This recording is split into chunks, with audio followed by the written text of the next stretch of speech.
Alright folks, welcome back to another broadcast of Furtive Furrow tries, perhaps fruitlessly, to beat the Godskin duo. Just gonna get us loaded up into the game here before I swap the scenes over. Should be ready to go momentarily.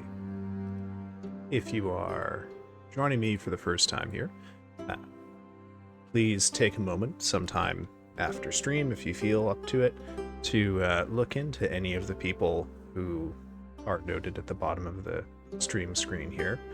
Amy Realist Blue, Kawashima Minori, and Mikoshi Taran.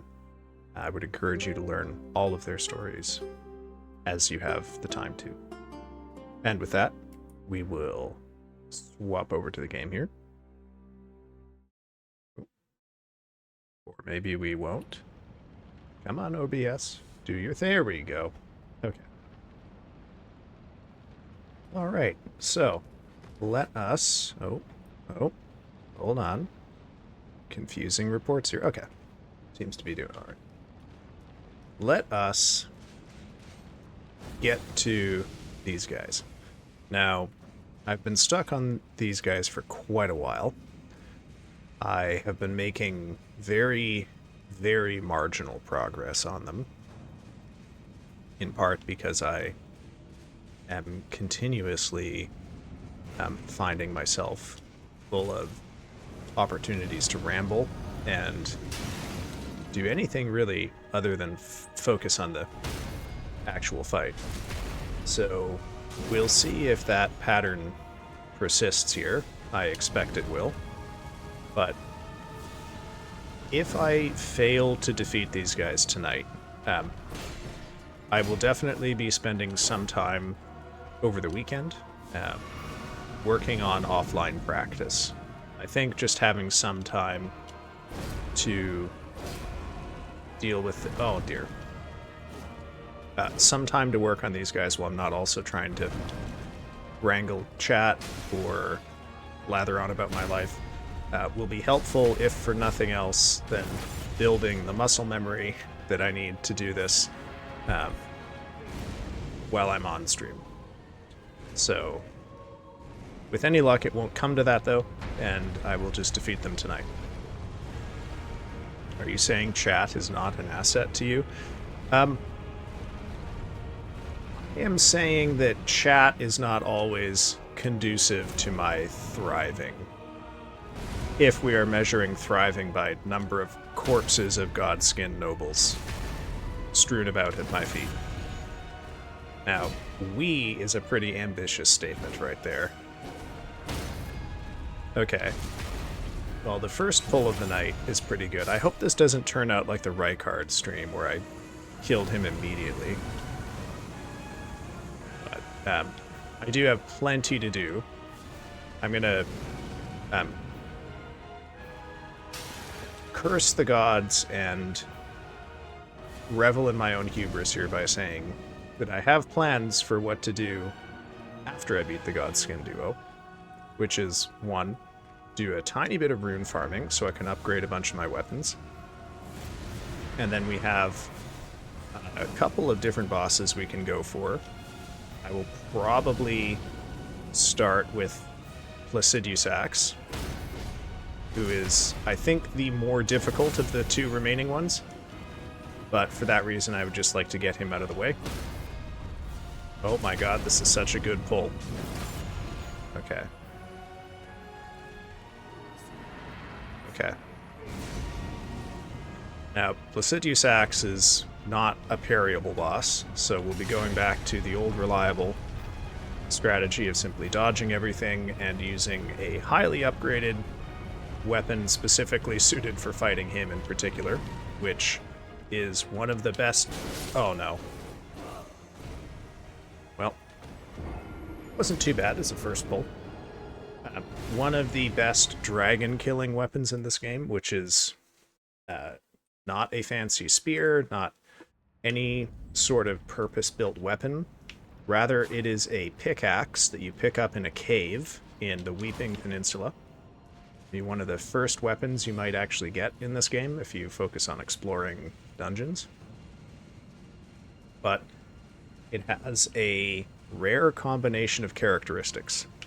Dragons in this game are weak to piercing damage, which you normally get from spears and rapiers and things like that, or daggers, for example. And the pickaxe does exactly that. But because it's a great hammer, it also does a shitload of posture damage, which is great because staggering Placidius Axe is one of the best ways to get around some of his more annoying stuff.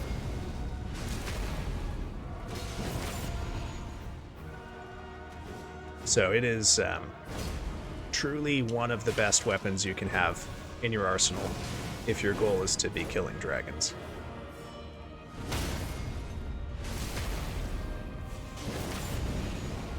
Okay. Oh, I could have parried that. Oh, not that though. Might be a little too close to the pillar here. Come on. Come on. Oh yeah, that's not great. That's not good. Okay. If we stay, as long as he doesn't deviate to our right, we should be okay. Ah. Oh. Oh. Oh, shit. Well, that's what I get for neglecting the positioning of the apostle.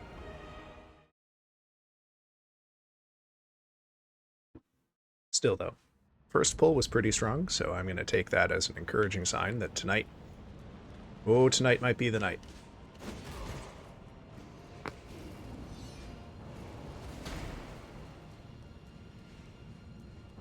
I don't actually know offhand if Placidusax has any elemental-based weaknesses. He uses lightning, so probably not lightning. And probably not fire. Maybe he's weak to frost, but I'm inclined to think that his only weakness might be piercing damage. Oh. Never try to parry that. Oh, well. Gotta have at least one embarrassing death. Get that one out early. This will be the only embarrassing one. I hope. Probably. Maybe. I guess that's the kind of commitment I shouldn't make publicly, lest the gods strike me down for my hubris. Which they definitely have not been doing on the regular, on stream, for the last 2 weeks. Okay, back in. Oh, dodge. That guy's right behind me. Ooh. Okay. Oh, that's new. Something with a fireball. There's the apostle. Okay. Oh. Okay, yeah, let's not get baited into that. Oh, damn it. Okay. Well, got one parry in, so I won't take that as a total shame. I don't know. I am so terribly looking forward to not fighting a boss that requires parrying. Or actually, you know what? I'd be totally fine with a parrying boss. I'm so looking forward to a non-duo boss. Which I do not think there are any more I have to do after this one. Oh, hey, Hammer. How's it going, man? How's your day been?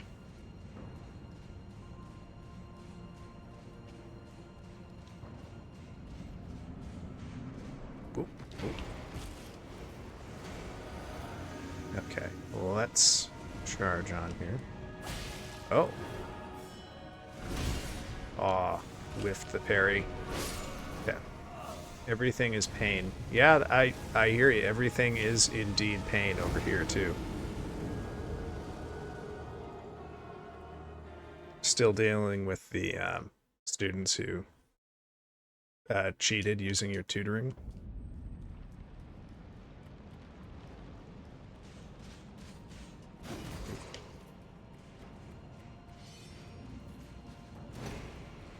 Yeah, I mean, I would hope the profs would not get fussy with you about that, since it's not really your fault.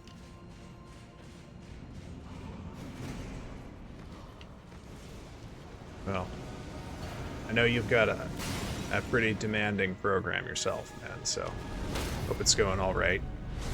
Pain aside. I know it's, you know, we're about a third of the way through term here. Oh, come on.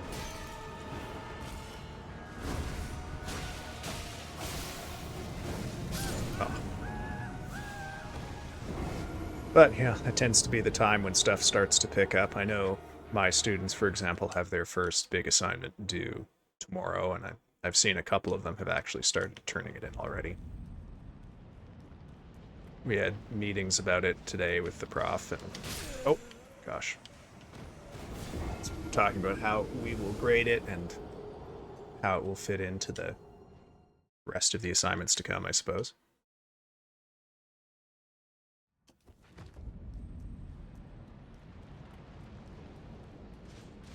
Ooh.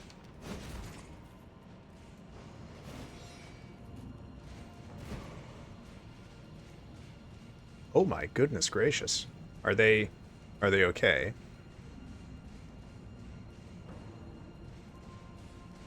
I mean, you know, as okay as you can be if you almost pass out in class.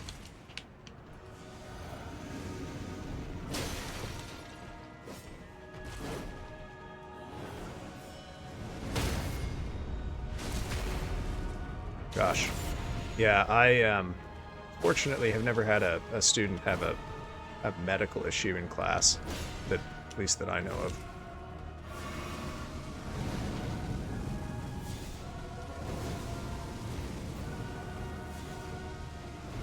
But that, you know, reminds me, I should probably get my first aid training renewed here sometime soon, because never know when it's going to come up.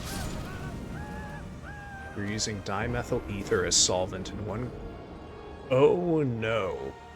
Holy crap. Okay.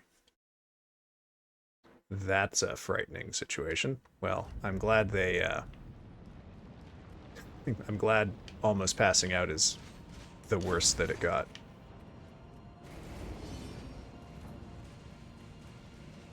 I can't... I'm trying to think back to when I did organic chemistry, which was, oh, back in 2008 and 2009. I know there was a whole lab course just for that, and gosh, I don't think I ever did anything quite that foolish, but I can't confess I was terribly good at it.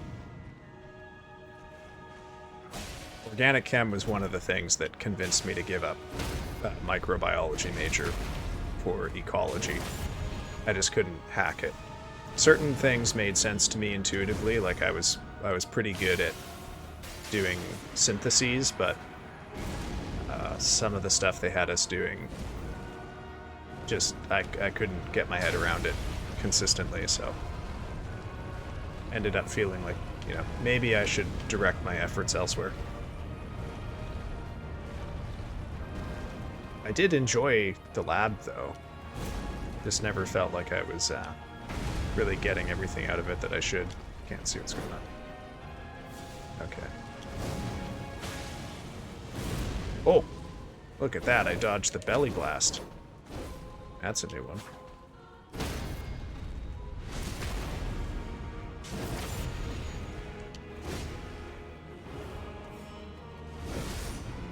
Oh, the Apostle is trying to rush me, though. This is not great. Yeah, organic is usually where it crushes some people, trying to make sure those people don't quit. Yeah. That's good on you, Hammy. It's, you know, I know organic chemistry often has the reputation of being the subject that crushes people.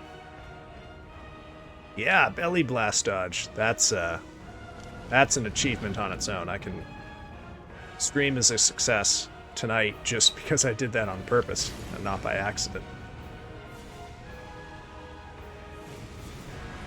Okay. Okay, not too bad, not too bad. Aw, and then I whiffed the easy one. Oh, that's a shame. Okay, well. I think I got maybe a little too up on my own supply there and immediately got killed by one of the easiest attacks of his to parry.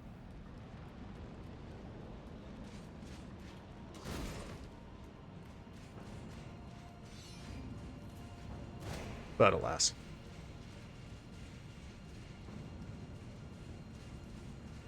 Gosh, I think I still actually have my old organic chemistry textbook kicking around here somewhere, too. Whoa, dear me. Okay. Alright, brother. Give me a good opening. What? Come on. Oh, really? Okay. Alright. Apostles coming around that way, so let's dodge around. Try and hook them around opposite sides of the pillar. Not going to happen. Okay. Let's try and get them around opposite sides of the pillar. Come on. Okay. Oh. Nope. Okay. Oh, this is a crushing start. Come on. He's just stopped. All right. Need these two to split up. Goodness gracious. Okay. Split them up this way. Get out of your fire. Nope. Oh, they are really making this one hard for me. Come on. Come on. Stop the fireballs. Am I going mad, or is this like a ridiculous number of fireballs for them?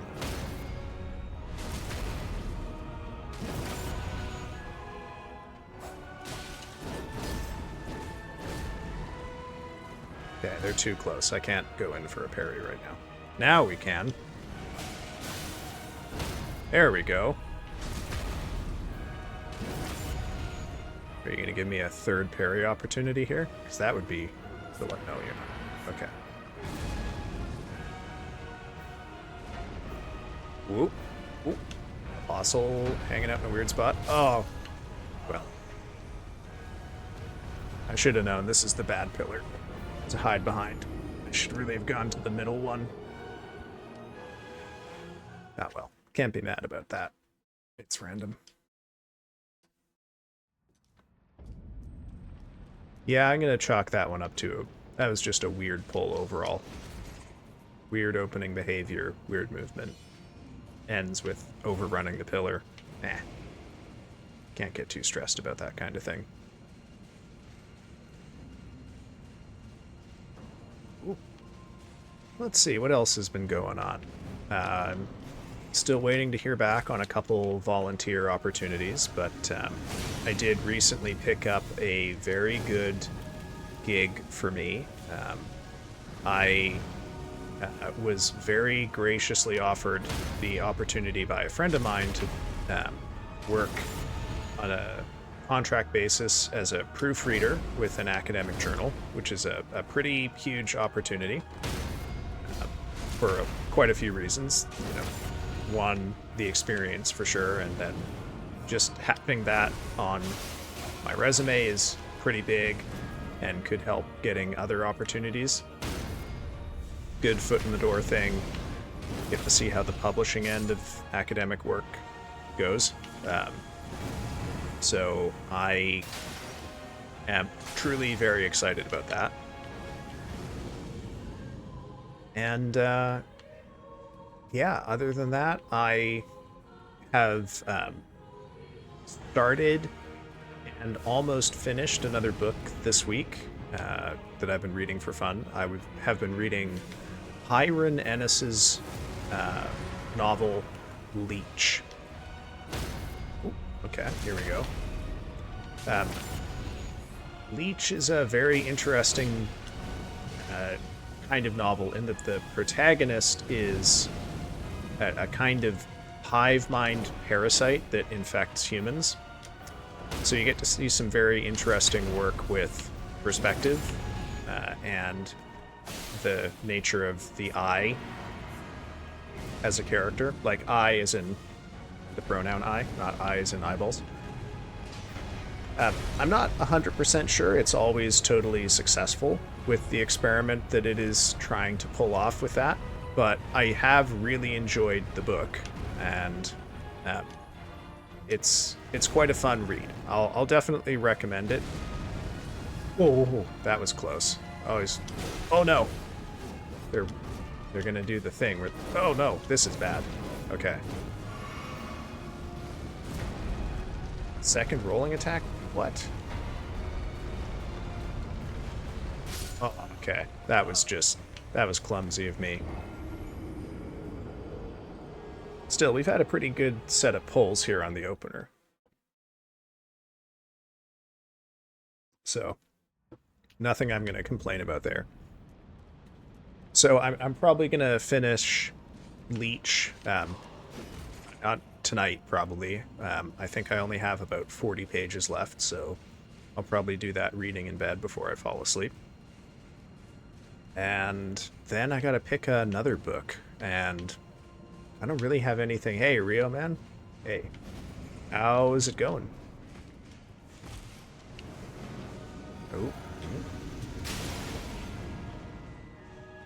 Give me a good opener. Okay, opener. Fine.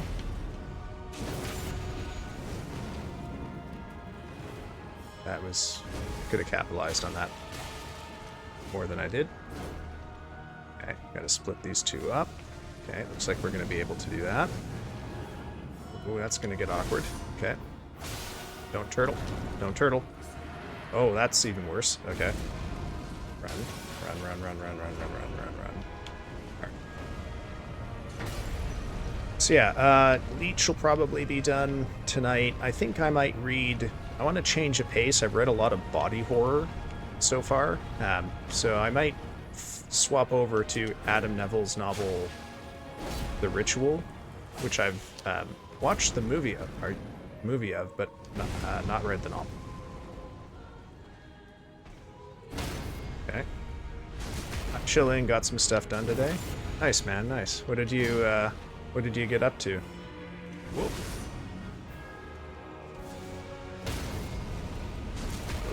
Oh, oh. Is that enough? Are you dead? There we go. Okay. So yeah, The Ritual, or I don't know, maybe something short. I still have to read Augustina Bazterrica's Tender is the Flesh, and that's a pretty short read, so I might do that one. But that's another body horror one, and as much as I love body horror, I'm getting into a bit of a rut with it, so should expand my horizons somewhat. Ooh. Oh no. I got hit. Got the notepad oh, nice. Okay. Found one that's not too expensive. Where did you have to end up going to find one? Was it at the dollar store? Uh-oh. This might be a fuck up on my part. A little too close. Well, and good for you going to all your classes, man. I've lost track of the Apostle. Where are you? Dude. See, I don't like it when he's right behind him, because I can't see the wind-up if he throws a fireball. Oh, they were at Walmart after all. Get off the pillar. Okay.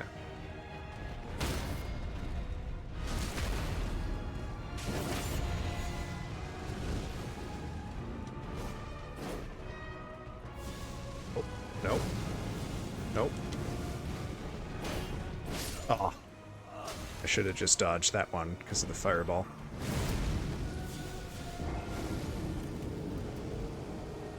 You know, it didn't even occur to me to suggest this when we were talking about it the other night, but I know for me when I had to pick up notebooks for like Latin drills and things like that, the cheapest place for like the 300-page notebooks was actually Amazon, and you'd probably have to buy them in like a 6-pack or something, but I would bet the little pocket notebooks are probably cheapest there. So you've got the notebook, and now the big question is, have you written anything in it?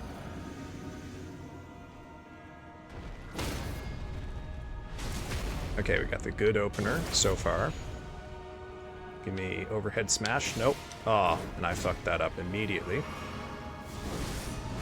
Oh, okay.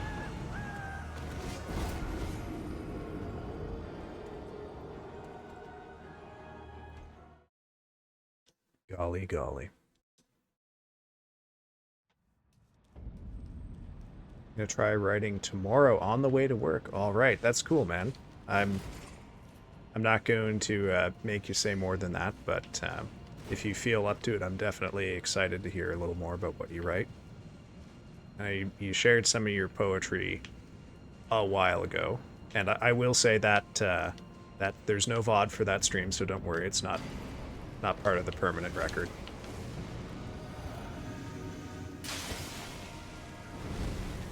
Give me good opener, bad opener. Yeah, okay, that's fine.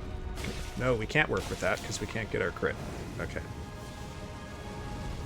I still have not really been able to figure out the geometry of what causes me to, like, sometimes not be able to crit after I stagger him by parrying.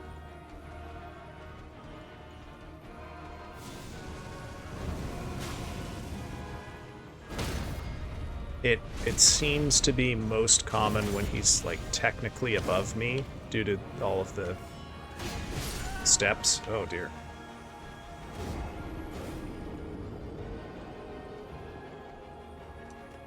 That got ugly. I shouldn't have tried to go in for the parry when they were both standing next to each other.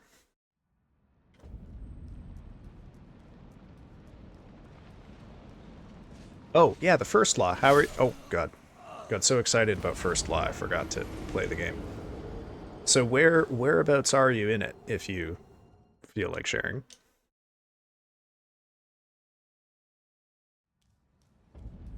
Yeah, that is, yeah, I criticize myself very hard. Well, that, you know, that is the thing of it, right? We're all our own harshest critic, for the most part. It's very rare anyone ever picks up a hater stronger than ourselves.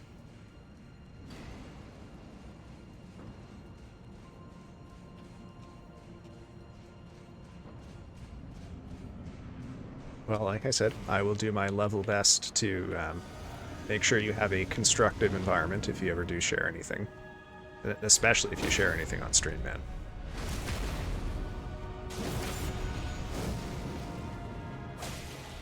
Okay, we got the... Oh, we got the best opening and I fucked it up.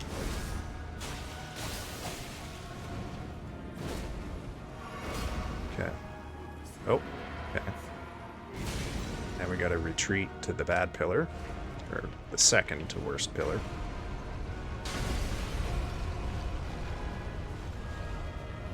I think the other pillar is particularly prone to overruns because there's like a dirt pile over there that is slightly high enough off the ground that it causes him to roll up over the edge of the pillar base.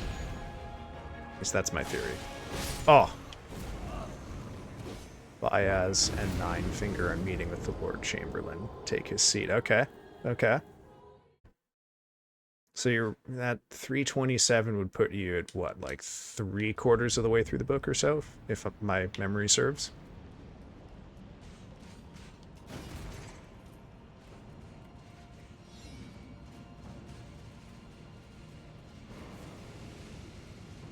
Yeah, well, I guess, how are you liking it so far?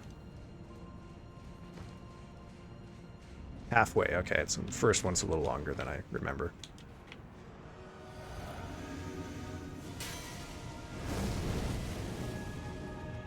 Okay. Oh. Oh, that didn't actually hit me. It just stunned me. That's odd. Okay. Come on. Okay, now we're gonna have to do some dancing here. Split up. Stop throwing fireballs at me. Split up. Split up. Okay, perfect. There we go.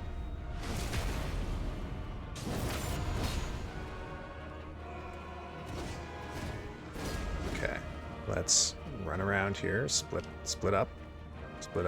Split up. Oh! Nope. Okay, how can I divide these two? How can I divide this? Nope. You're not gonna seize the moment. Okay, now they're... Now I can. Good. Good.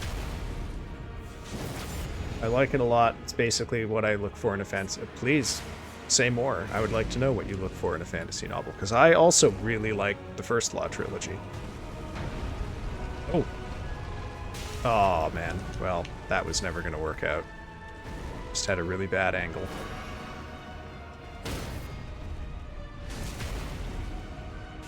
Okay, that guy's behind me. I run here. Whoop.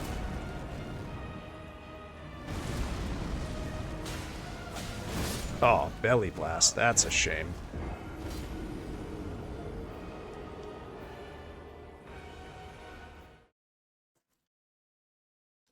I do definitely have another series in mind if you quite like these.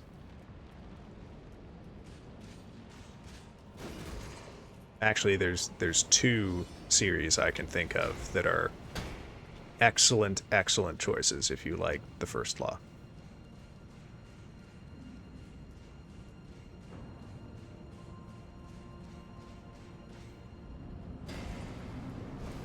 World building and the characters. Okay, yeah. Yeah, the characters and the world are both really, characteristic strengths, I think, of that series in particular. Oh. Okay. Nope. These two are sticking together. You gotta split, divide them up. Am I going absolutely stark raving mad here? Or are these guys throwing fireballs way more than they used to? Whoa.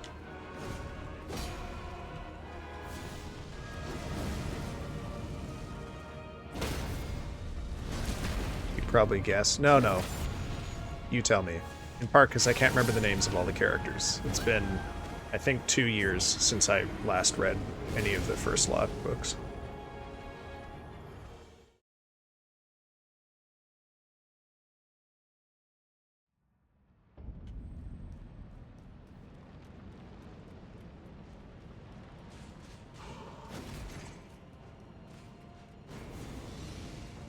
Oh yeah, Jezzel.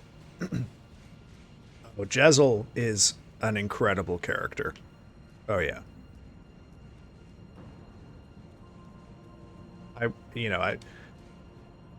I think well if you're only halfway through the first book in the series, I won't say more about that. But yeah, no, I just from the standpoint of liking character as a element of fiction and just seeing how authors handle it. Oh, Jezzel is a great character. Okay.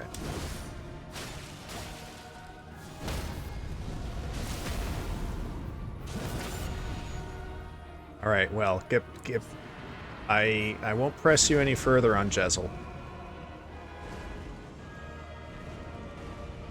Now, if you like First Law, when Abercrombie's books were first coming out, Joe Abercrombie is the author of the First Law trilogy for listeners and VOD viewers and whoever in posterity. As you might imagine, very often compared to George R.R. Martin and Game of Thrones series.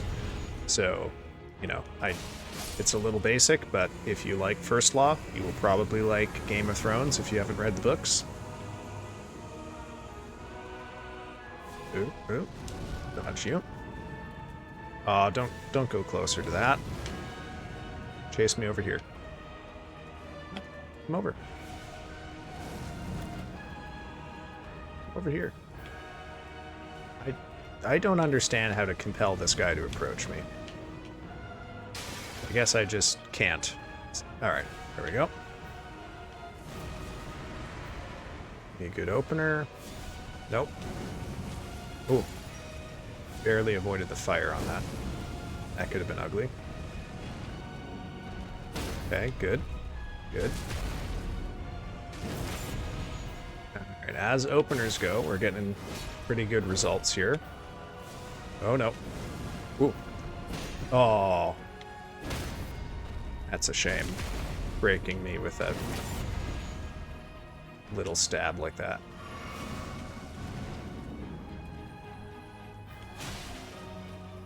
Oh, and then I get killed by that. I've read the first 2 Game of Thrones. Well, those are good. I mean, the first one is, I think, this might be a little controversial, but I think the first one is actually the strongest book in the series, just from... I'm sorry, it's not the strongest. Gosh. I do think the third book is pretty good. But Martin sets a pretty high standard. You get, I think, really great characterization. But of course, it's George R.R. Martin, so you're not getting I guess, pure characters. But, you know, if you like Jezel, then you're probably fine with people who are shitheads. Oh, come on.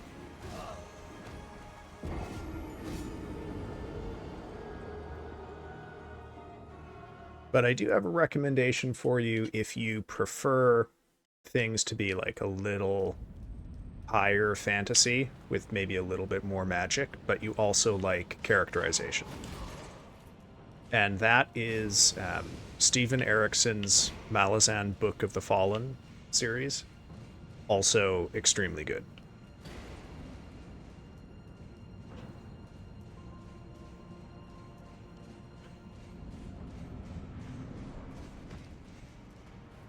Ooh, ooh.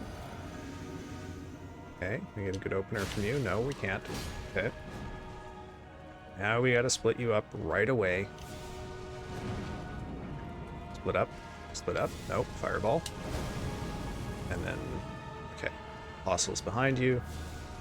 Let's get the Apostle around the side here. Okay. Nope. Good. Good. There we are. Ah, oh, couldn't confirm the crit, though. Got tagged by the Apostle, so I got no bubble. This is bad if I get hit by a belly blast. I'm sorry you didn't like it. Oop. Admittedly, yeah.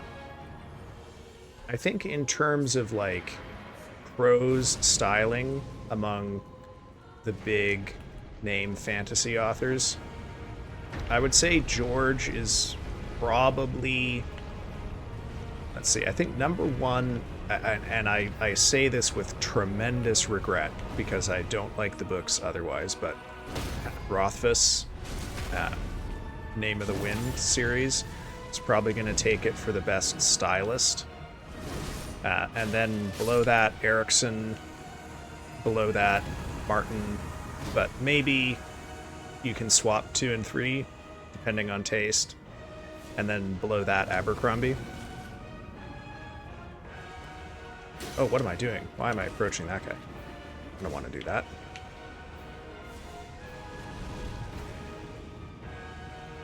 Yeah, Martin at 3, because I think Erikson is a pretty talented prose stylist himself.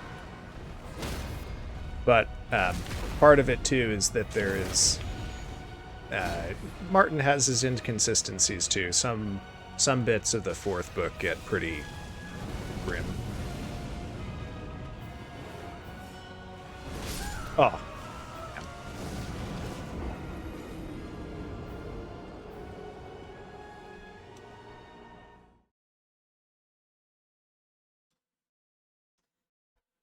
I mean, compared to, like, Abercrombie, I definitely... Oh, God. Any of these high fantasy series as there are. Well, let me put it this way. The Sandersons of the world don't even rank, right? And unfortunately, like, prose... Achievements in prose style, like, you know, most of the big name fantasy authors aren't, I would say, putting a lot of attention to, nor expected to put a lot of attention to, like, how do you put a sentence together? How do you describe stuff? And I would say that is probably also true of Abercrombie. Oh, come on. Oh, almost got wombo comboed there. I think his books suck and he's a shit writer. Sorry.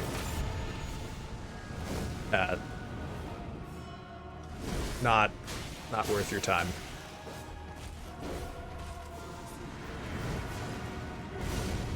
Sorry, Sanderson heads. Someone's got to tell you. They do come up a lot because he's the biggest name in fantasy right now. Arguably. Other than maybe George R.R. Martin. Whoop.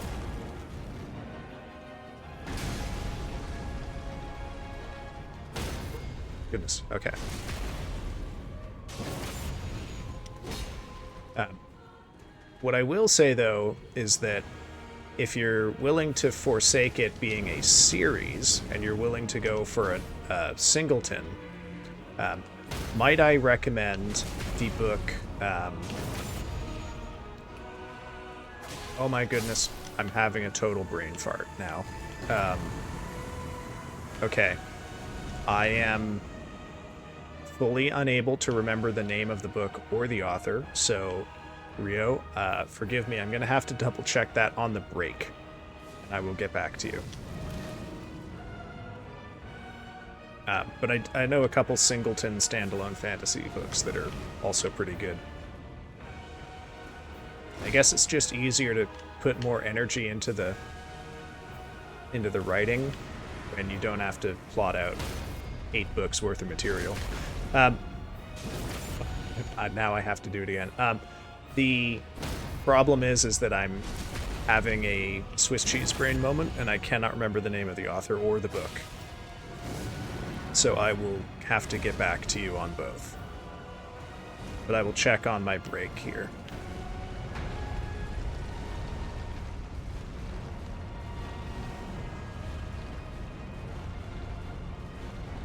Okay.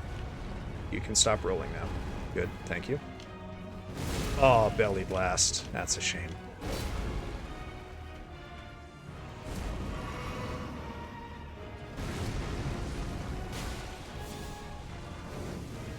Okay. Well, now you're turtling. Oh. At least you came out from hiding behind the apostle. Oh.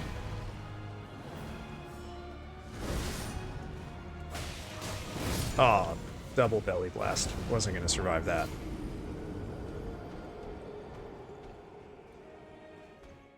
Okay, actually, I'm going to take a quick moment here to double check the name of that book.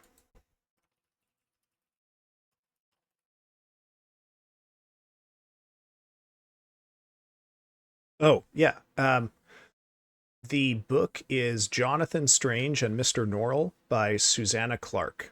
Actually, I'll put that in chat.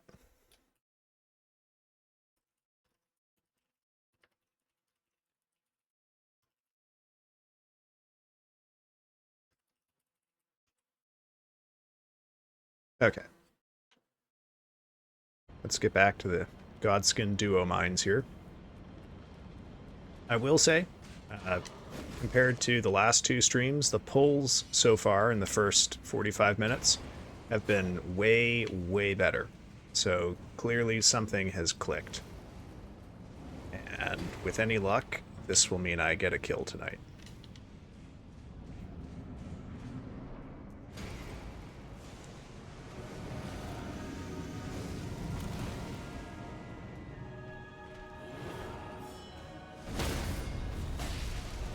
Oh. I've really got to figure out what is causing me to have all of these like successful parries where I can't crit afterwards. I don't know, I've just got to stop approaching him at an angle where we can get into that corner at the edge of the pillar, because that seems to be a place where it happens a lot. But that means I have to take a slightly wider angle, and that exposes my flank a little bit more to the apostle. And, you know, 90% of the time, that's fine. 10% of the time, he tries to fireball me right away. So, it's just, you know, how much RNG am I prepared to endure here? And I guess the answer is some. Okay. Let's get going. Wing. Okay. Yeah, I guess the... Oh, great. I guess I should probably make sure I'm always able to stand on the... Oh, stand on that... Oh, fireball. Double fireball. Come on. Okay. Retreat to give space. Can I split these two up? Yes, I can. Okay.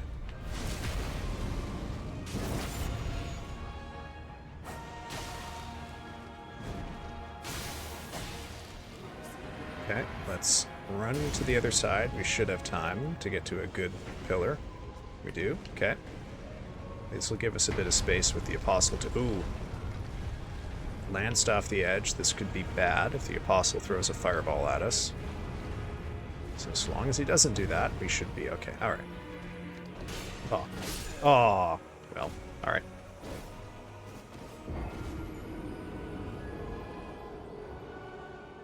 Last time, by which I mean Monday, one of the enduring problems I was experiencing is that I've been hit too many times by the belly blast, and I was playing too defensively in phase 2.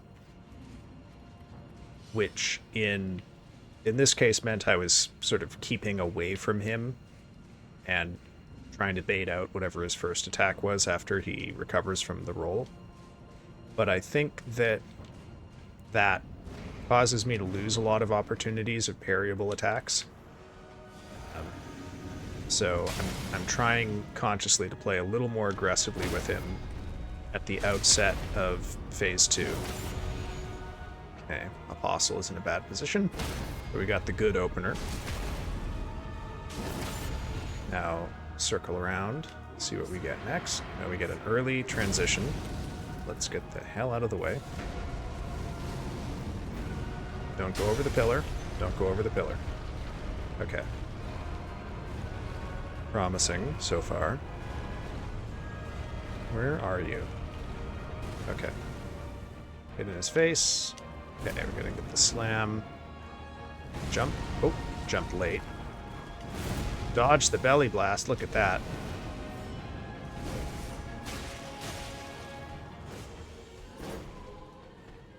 Ah, could have parried that if I was a little closer. Oh, no, don't approach now. Okay, they're split up. Oh, well, guess it's not going to work if I whiff the parry.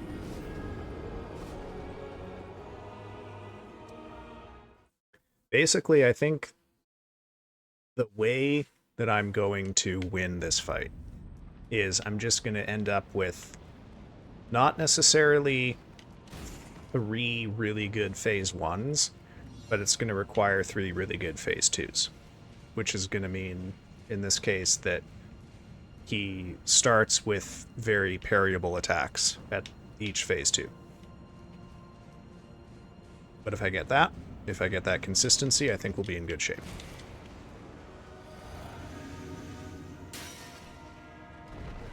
Okay. Let's see what we get for openers after this. Okay, we got another... Oh, but I couldn't confirm the crit again. Okay, I'll just run at you. Okay, we get the other one.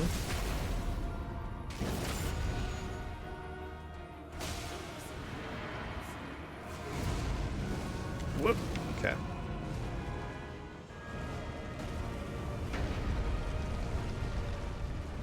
Okay, where's the Apostle? Where is the Apostle? He's hiding. Have to listen carefully, because I can't see the fireball if there's a fireball coming. Okay, let's run up. We're badly blasted. Okay, well, hey, it's just a risk of this strategy.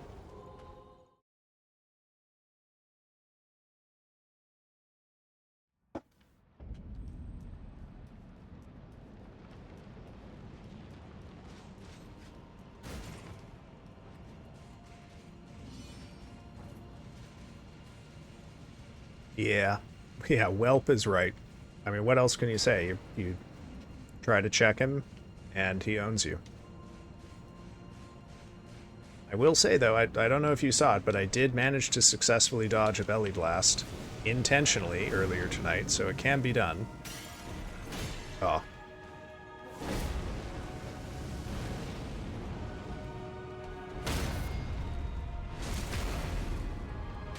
Okay.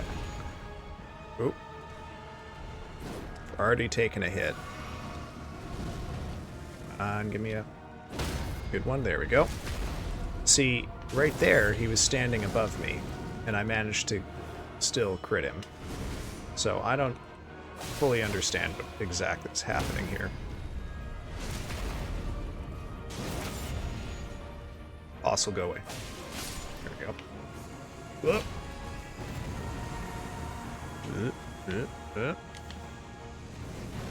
Actually, no. I want to lead the apostle over here.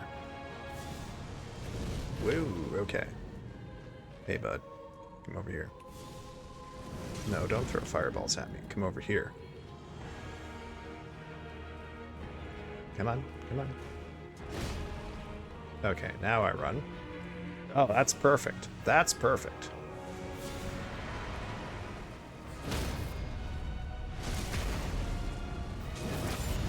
Okay. Give me a good one. Oh, no, we got a turtle. It's fine. Can take some time because the apostle has to pull over here. Okay. Get another good pattern-ish. Okay. That's fine. We got time to run to a good pillar.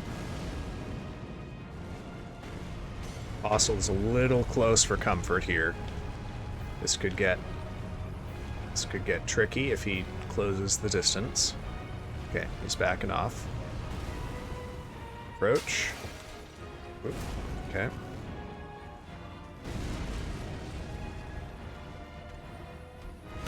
Okay.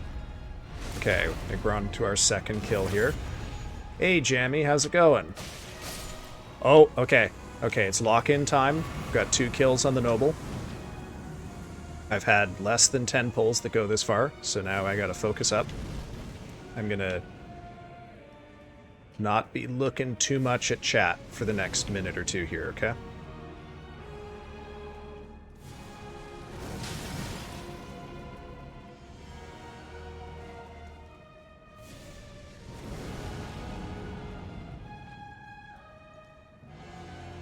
Okay. Okay. Don't like that he's all the way up there. We gotta split them up. Nope. Okay. Fireball. Give me a... Okay, I can deal with that. This is bad. Can't see shit.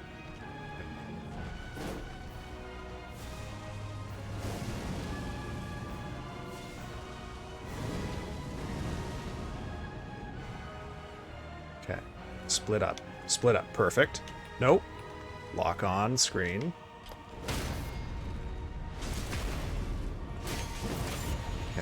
Run. Apostle's trying to knife me. What's your plan? Okay. Spacing is very bad. This is a very bad situation. Apostle is way too close. I could get... He might loop around and attack me while this guy is still rolling. Be very careful here. Okay. Oh. Well. Shit happens. Yes, hello, Jammy. How is the thong only run? It's a lot better tonight. These guys are I think most people would probably say this is the hardest boss on the level 1 run. So if I can clear these guys, we're in good shape. Didn't even know they respawn. Yeah. So basically you have to kill 3 1/4 of them. They both have the same amount of health, and the total health bar of the boss on the bottom corresponds to like 325%. So, oh my god. Come on, man. Stop that. Oh. Oh no.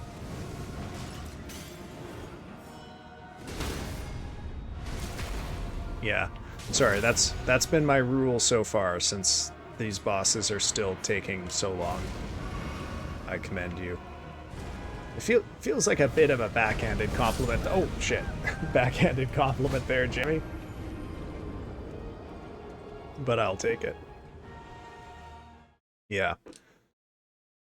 Yeah, these are definitely the boss that I expected to be the biggest wall for me in the base game. There's another boss that I think is going to be 10 times worse in the DLC.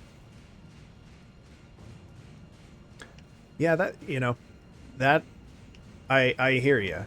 I One of the things, I guess, that it's kind of presumptuous for me to say this, but one of the things that I feel like is a little different with me in terms of how I approach these games is oh man, I whiffed the easy one there.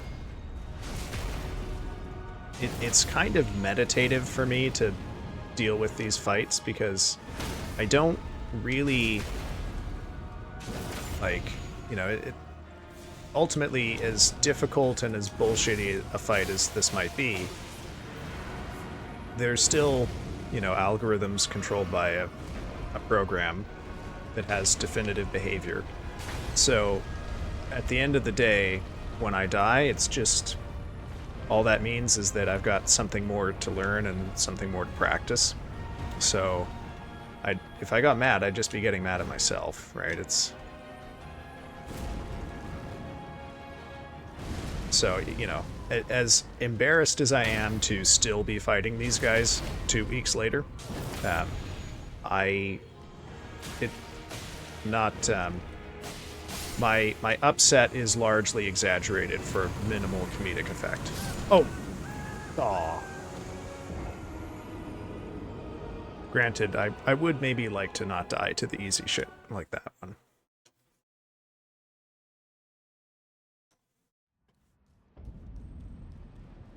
I'm here for the journey, not for the destination. Or I guess maybe it would be more appropriate to say that the journey is the destination, so if it takes me a while to beat them the way I want to beat them, then so be it. One of these days I'm going to be coming back through this battle when I decide to do a weapon level 0 run. That's going to be a fun fight.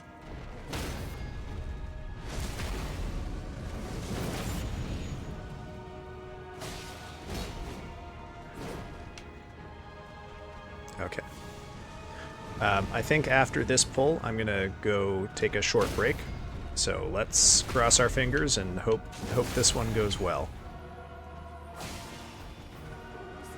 Okay. Okay, you got pretty good spacing here. He's got a pillar to cross. The apostle's far away. Okay, not too bad. Apostle's maybe a little closer than I'd like, but roly-poly here is not too dangerous. Okay, it's turtling. Not great, because he can turtle into another roll. Okay, good. Good. Won't be enough to kill him. Just let me attack you twice. Oh, you... Damn, see that? I got greedy. I should not have approached. But let's keep you over at this end, shall we?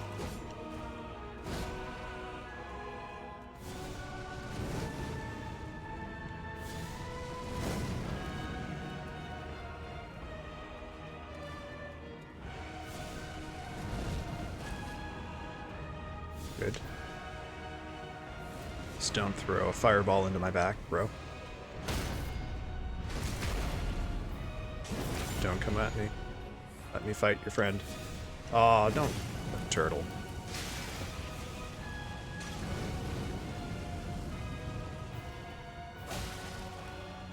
Why? Oh, I could have parried that. Ooh. Oh, that's a good wombo combo on their part.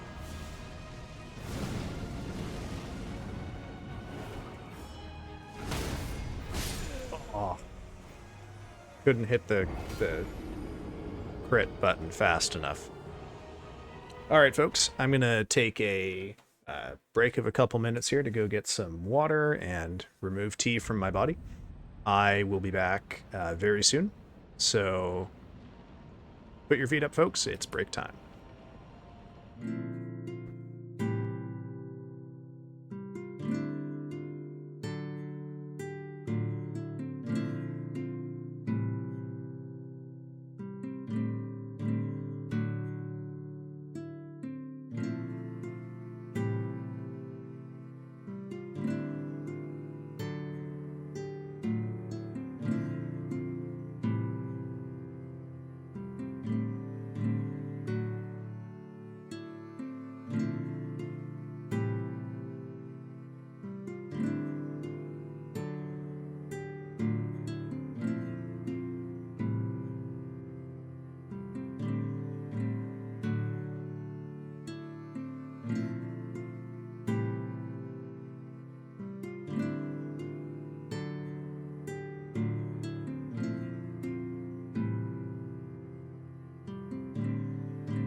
Alright, folks, I am back. I have subtracted tea and added water, so should be in a good position here to keep up with the Godskin duo. Just give me 1 sec, we'll get right back to the game. Oop, here we go. Alright, cool.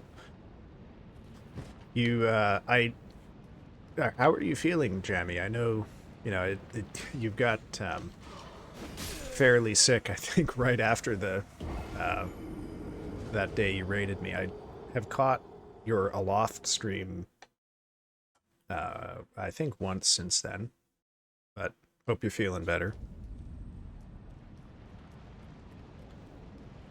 Whoop, whoop.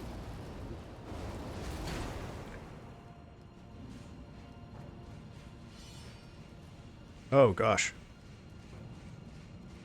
Yeah, that sounds pretty brutal, man. Rough going. Yeah. It wasn't it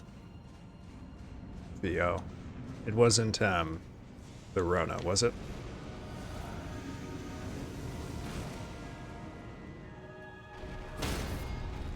I'm sorry, I guess, Twitch culture holds that I have to call it Ligma. But I don't want to do that.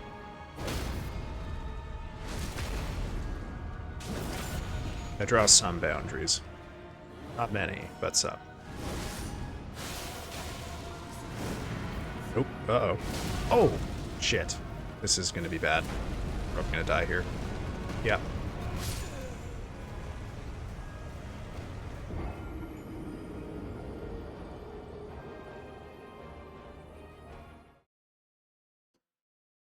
Golly gosh.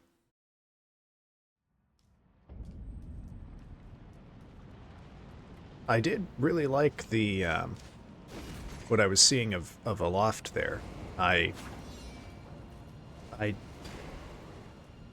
don't know if I'm gonna put it up on pretty high on my list for stream games. It might be a game I'd play off stream.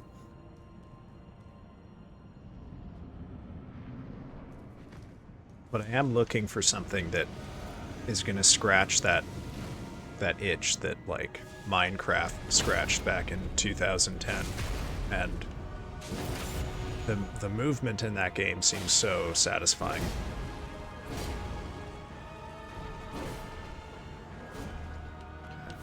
Nope.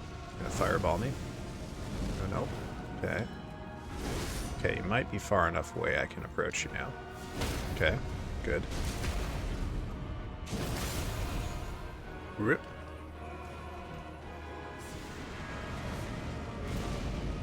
Actually, Rio, if you're there, I have another book recommendation for you. Just occurred to me. How do you feel about horror novels? And, let's say, fantasy horror. Oh, God. Yeah, sorry. I called you and then said, hold on. What the Yeah. Couldn't get my crit in there. There's a book I think you would like called Between Two Fires. I think by Christopher Blumen. Alright, Jammy, you have yourself a good cat session there.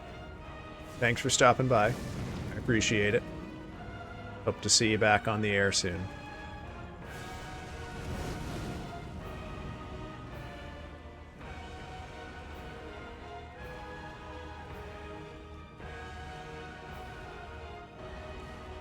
But, yeah, I was reminded of Between Two Fires due to Ligma.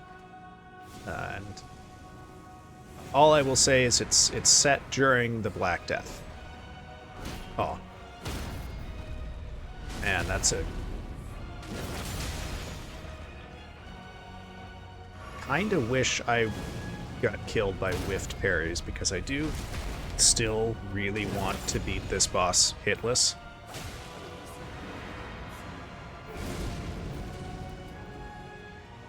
Unfortunately, I feel like my skill level is kind of at an intermediate stage right now. Oh god, Well, you know what? Gee, it's the worst fucking time for me to say that. Hey guys, I have an intermediate skill level at this. Watch me move carelessly and then cause the boss to immediately roll over me and kill me. I don't know, the thing about the fireballs is at least sometimes you can't see those. That was just me being a dumbass, unfortunately.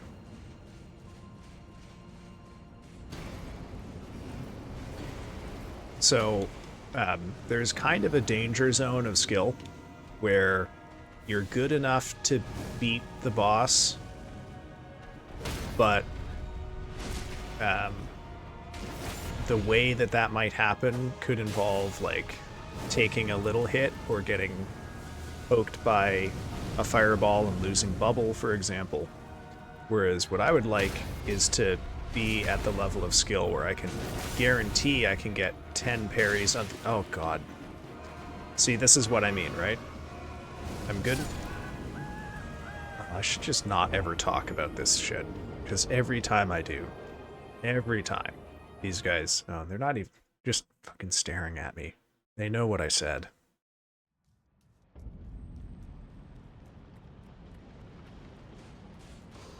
Oop. Okay.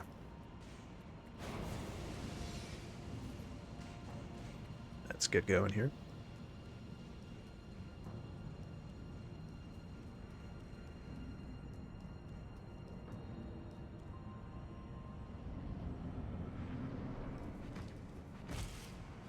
All right. Are you serious? Oh, for God's sake. I should just let them kill me this time. It is. I would agree with that 100%, Rio. It is bleak and dark. Let us hope that this unfortunate fireball is not an indication of things to come here.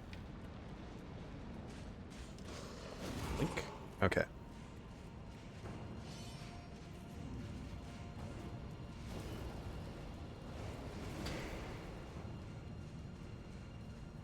Actually, you know what?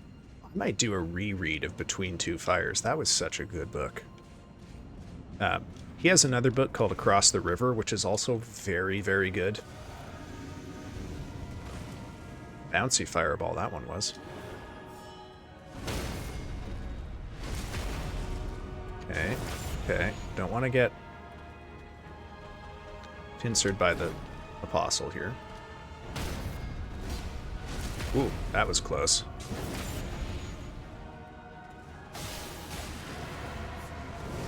Oh no. Too close. Probably gonna get killed by the roll. Okay. Okay, not too bad. Stable position. Apostle, maybe a little closer than I would like. But we can manage this. Whoa. Okay. Jump. Dodge the belly blast. Oh my god. Okay. Whoa. Oh. Oh no, a second roll. This is not great. Okay, thankfully he has a tiny sliver of health left, so I can probably immediately kill him as soon as he comes out of the roll. Die. Okay, perfect. Yeah, and I would say too that this is solidly within the realm of horror. So you get that relatively rare combo of medieval horror, and it's done pretty well because Buhlman is a pretty capable writer, I think.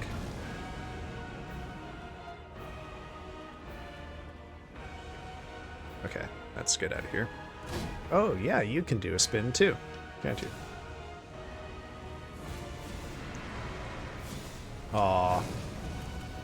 Hey, Lavi, how's it going, man? Long time no see. Oh, no.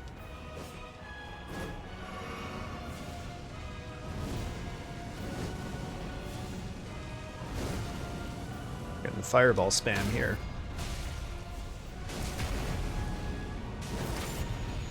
I will say, Labby, the pulls have actually been going pretty well tonight. We've had, yeah.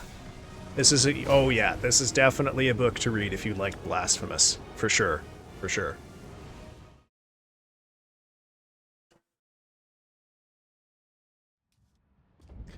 Yeah, every time I talk about things going well, I get immediately owned.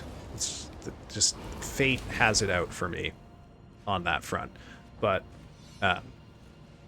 look, we all saw me die, okay?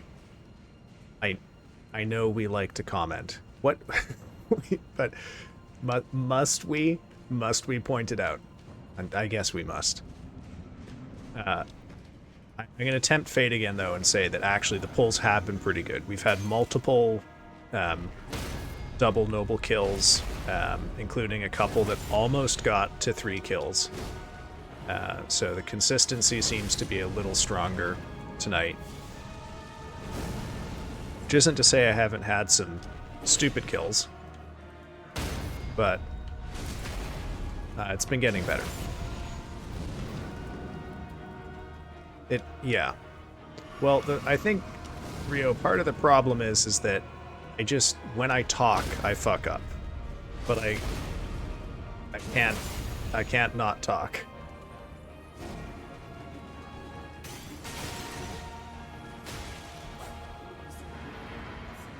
Okay. Didn't quite get the kill despite the triple crit pre-phase 1. This is bad. Whoa, what? Okay.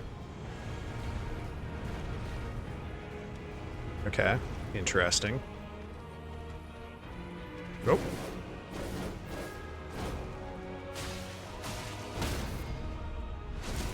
That was a pretty good parry on my part.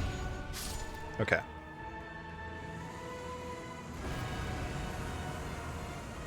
The only change I've made to my strategy here is I am trying consciously to play a little more aggressively in Phase 2. I know I talked about that on Monday, but I didn't really put it into practice until today.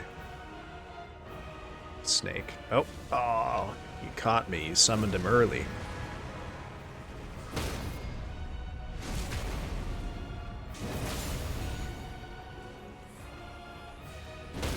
We got the good opener on the second noble. That's exciting. Fireball right away. Watch out. Ooh, we got a triple parry before phase 2 on the third noble. Okay, we got another second. Oh no! Oh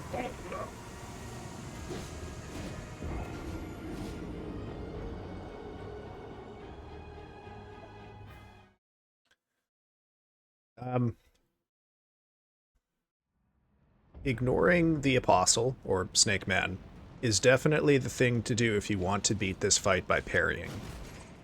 I will say, I am leaving some strategies off to the side here. For example, this fight does have an NPC you can summon, and I'm not summoning him. And I could also be using sleep magic to take one of these guys out of the fight for 60 seconds. And I'm not doing that because I just don't want to do that. I want to beat these guys fair and square. Oh, come on.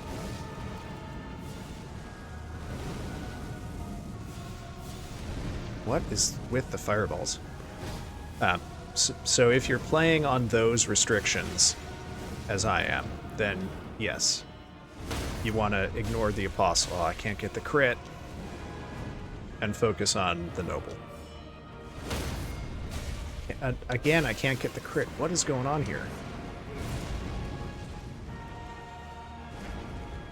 Oh, don't worry, Lavi. We're going to have another pig drifting stream here soon. We have yet to fully chart Margot's pig drifting route.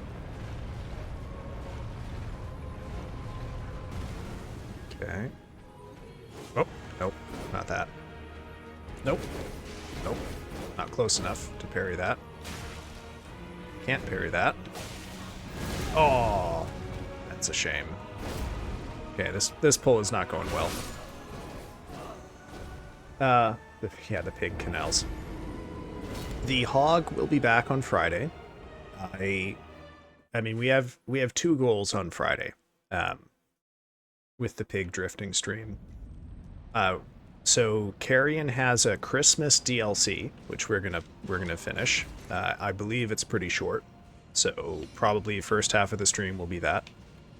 And then once we are done with the Christmas meat, we will go back to the pig drifting route, because we have to find the secret items in a couple of the races that will allow me to fight the secret boss and unlock the secret character. So we will indeed have more pig drifting to do. Thank you. Okay. Oh, that was just... Oh. Okay. Oh my god, my facade is cracking here.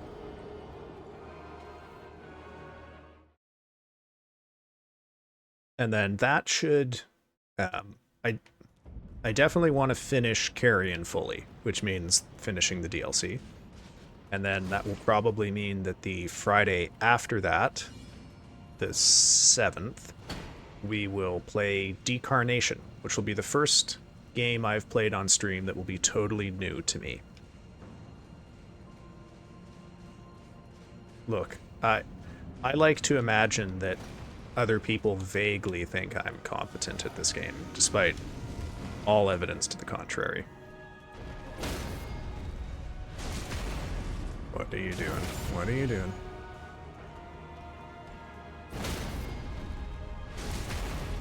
Yeah, I don't know. I only sort of know enough about Decarnation to know that it's kind of up my alley, but more than that, I have no idea. Don't know the mechanics other than that it's an RPG. Don't know the story. I just know that it's kind of Carrion vibes, if you catch my drift. Oh, not close enough to parry that. Oh, no.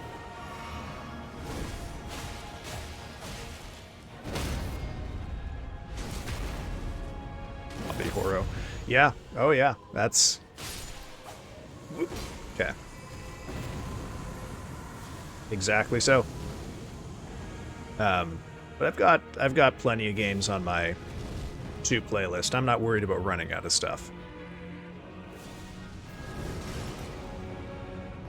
I'm also thinking that on the 14th, which is a Friday, which is Valentine's Day, I think. Feel free to correct me if I'm wrong on that. I might do a poetry stream. Maybe we'll read Shakespeare's sonnets. Or other poetry, I don't know. But it seems appropriate. Oh, darn. But I haven't done a poetry stream for a little while. Certainly not since I've had VODs. The last... Well, no, actually, that's not true. Because there's the Middle English poetry stream from some weeks ago.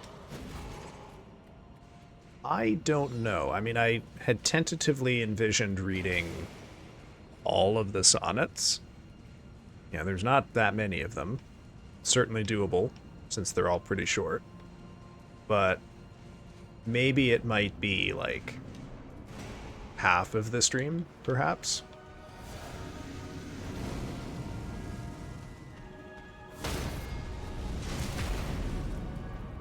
Whoop.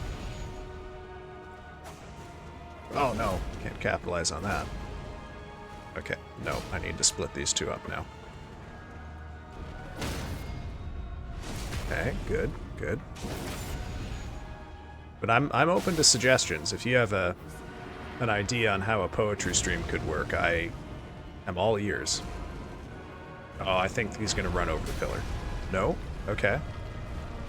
Ooh, that was lucky. Usually when they're that close, he goes right over it.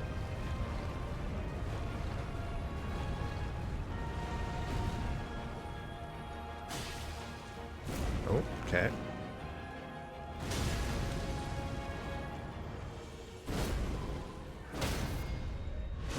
Okay. Good first noble here. Don't belly blast me.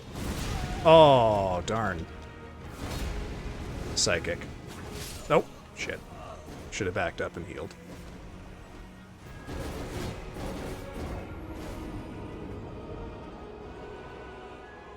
Or alternatively, I don't know, maybe I could read like a Harlequin romance on stream. I don't know if that is Twitch acceptable. Or I could read like the most cursed. Oh, you know what I could do? Oh, I could read a Chuck Tingle book on stream.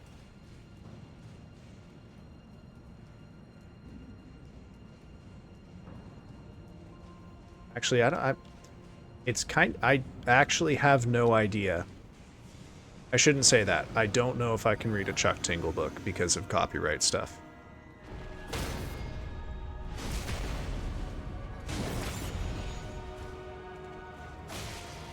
Maybe I could try writing a Chuck Tingle style book on stream. I certainly think it is not his real name.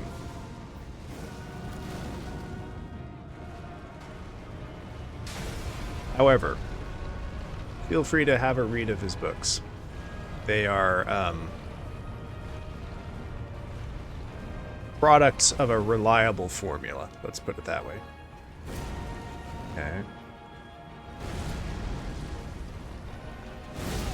The belly blast.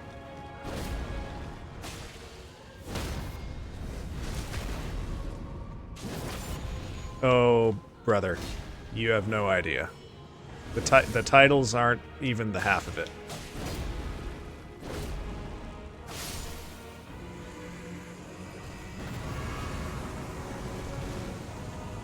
Let me put it this. Okay, I'm gonna get a little academic on you all here. The thing that I find interesting about Chuck Tingle is how much of the creativity of his work is only in the titles, because I have read quite a few of them, and he is not... with the greatest of respect to the man and the career that he's built, I don't know what happened there. I locked onto the wrong guy and couldn't change my lock on.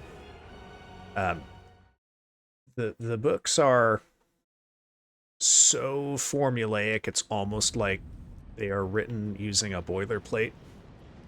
Like, probably a good 40% of the language from any one book you can find recycled into the next one.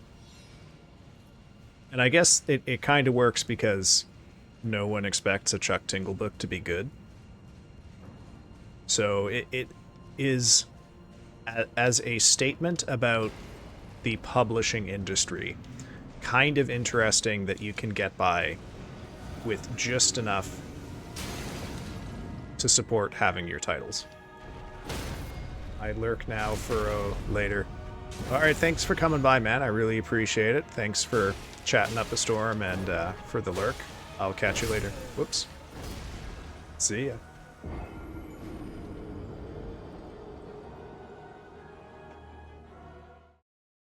Yeah. Well, I mean, if you were writing Chuck Tingle's books, you too might want people to not know who you are. I'm impressed he has managed to keep his anonymity for this long.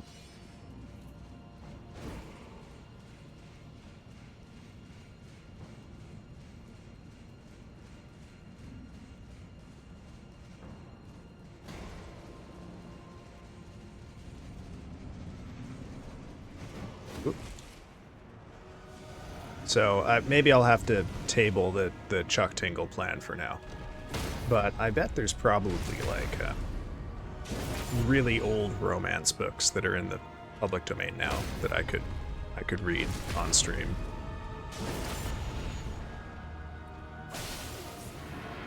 Oh, that's a quick phase 2.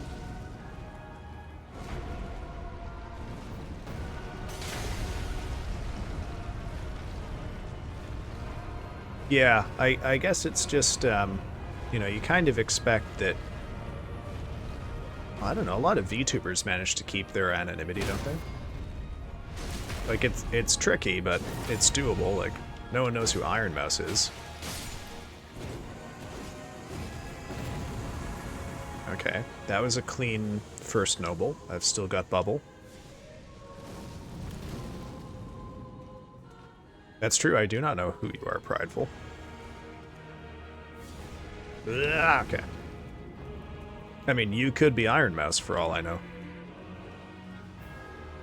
That's a good conspiracy theory, that Prideful is actually Iron Mouse. Oh, don't throw a fireball when I'm that close. Oh, don't turtle. Come on, man.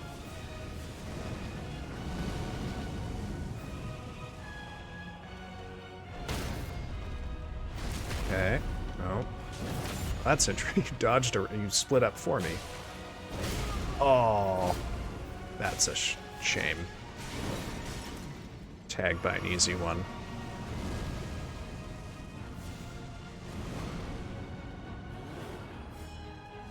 Yeah, do you think Iron Mouse would play Nightmare Cart on stream? Should that be what I do when I get partner, is try to get Iron Mouse to drift pigs with me? Yeah, I'll send a message to the most famous and influential VTuber in the world. A cold marketing email that just says pig drifting ? Definitely what I want to be doing. Whoa, God. Okay. Connor would drift pigs.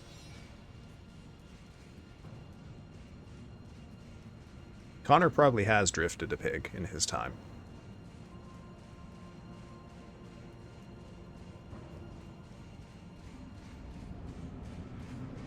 What? Okay, here we go.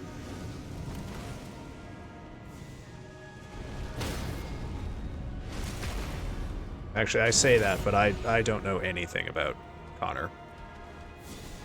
Oh no. Okay. Okay. Whoa. This is not a great opener. Why the fireballs? Oh no, too close. Too close. These two gotta split up. No, split up. Split up. Split up. There we go. All that work and you fucking turtle. Is won first place? Has he won first place like you?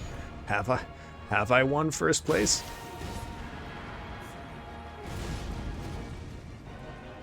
Okay. Please don't roll over the pillar. Okay. Okay. Alright. Let's all take a breather. Let's all relax momentarily. Okay. Relaxation over. Nope. No.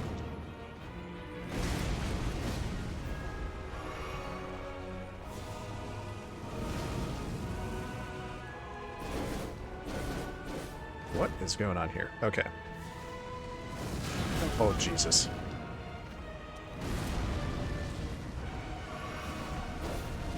Whoops. Okay.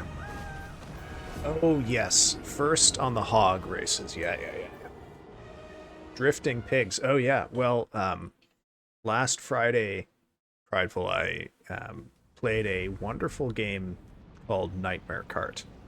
Now, I have to ask, how familiar are you with Bloodborne? The FromSoft game.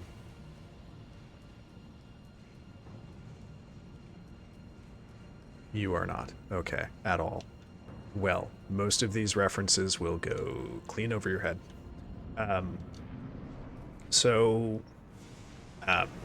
In all FromSoft games, if you want to level up, you have to collect... Oh, Jesus. Whiffed the first parry, that's a shame. You have to collect items from enemies. Like, in this game, it's runes. In Bloodborne, it's blood echoes, etc., etc. Okay.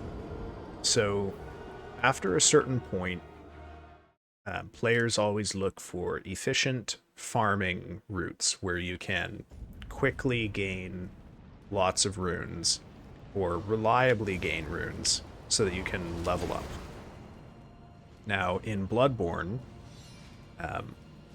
these days, if you need to level up quickly, you just use a chalice dungeon, which is like a sort of special, randomly generated dungeon. But the really good seeds for chalice dungeons weren't discovered until years after the game was released. So for a really, really long time, players in Bloodborne who wanted to power level had to go to a certain area of the map, and there were these pigs. Now, I should point out something about pigs in Bloodborne. Pigs in Bloodborne are not normal pigs like you and I might know. Okay. I mean, I don't know if you know any pigs, but far be it from me to accuse you of having familiarity with them. But Bloodborne pigs are gigantic, like they're the size of a pickup truck. So just keep this in mind for the following story. So the most efficient way, or the most optimal way, I guess, to... Are we getting a second rolling attack? What the fuck? Okay. To deal with the pigs is to sneak up on them and crit them from behind while they're not aware of you. And the default crit animation that's used for that in Bloodborne is just like your character thrusting their arm forward. So if you sneak up behind a pig in Bloodborne and perform the crit animation on it, it kind of looks like you are doing something to that pig, okay? And you do that 3 times, because there's 3 pigs, if memory serves. And the area where you find them is near the area where you fight a boss called Murgo's Wet Nurse. So, because of that, you're doing something to these pigs in an area near Murgo's boss fight. This farming route, for years, was called... I whiffed it. It was called, the curse of yapping. I've yapped myself to death again. I'm thinking too much about Murgo's pig fisting route. Okay. So, there's your baseline info. We don't need to discuss this further. We all get the joke now. Because it's been so long since Bloodborne has come out, and because there is no sign of a remaster or a PC port coming out, fans of Bloodborne have started to become strange and weird. And as a result of that, some of the more talented fans have taken up fan projects to just sort of make Bloodborne-inspired games. And one of those is a really fun vehicular combat game called Bloodborne Kart. And I played it, on stream a couple of weeks ago and beat the base game, because it's not, it's not very long. This person made it for free. But I realized, I unlocked a pig. I can ride a pig as a vehicle in this game. And I also realized that there's actually a secret boss and a secret character that I failed to fully unlock. So last week we decided to chart Murgo's, or sorry, not Murgo, because this is legally distinct from Bloodborne. Margot's pig drifting route, because you can drift in this game. It's how you get boosts. So now you have all of the context. That's why people are asking me to drift pigs and talking about riding hogs and whatnot. So that's what Friday will be. Is we'll finish up Carrion, and then we will play Nightmare Kart again to hopefully fully complete Margot's pig drifting route. I'm sorry that took a long time to explain, but well, it's You freak. Look, man, I use the chalice dungeons, okay? I don't need to become familiar with any pigs. Oh, I dodged the belly blast. Look at that.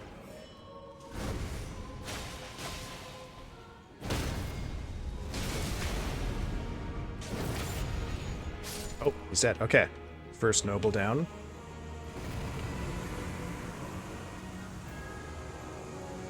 Let's lead the apostle as far away as we can. But I should clarify. Absolutely no pigs harmed in Margot's pig drifting route. The only thing that gets harmed is my ego, because, you know, as high a standard of gameplay as I set here, I am even worse at Nightmare Cart.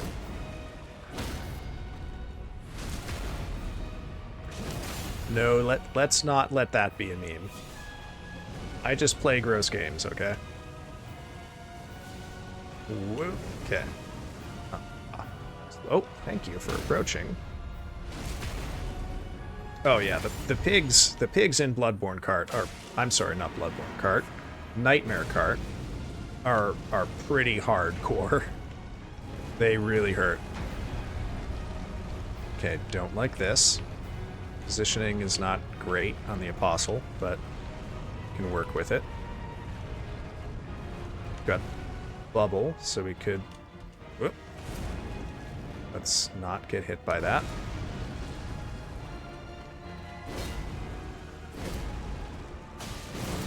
Dodge the belly blast again. That's so exciting to me. That's like a bigger deal to me than killing the boss. Oh, you're almost dead. Okay. Okay, second noble down. Still have bubble. This is a very, very good pull. It's lock-in time for me now. Not going to look at chat for the next couple of minutes.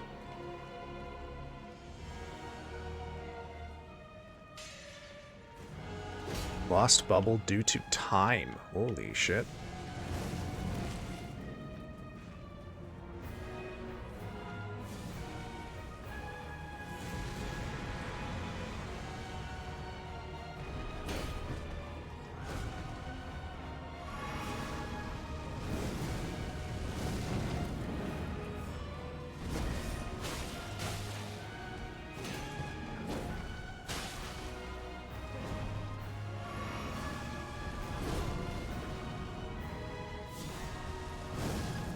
Not going great here. Whiffed 2 parries.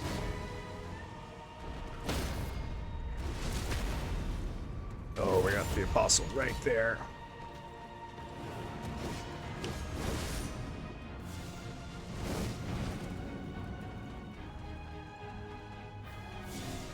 Whoa. Okay.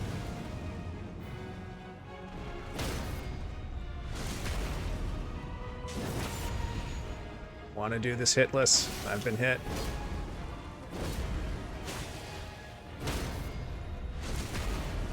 Okay, okay.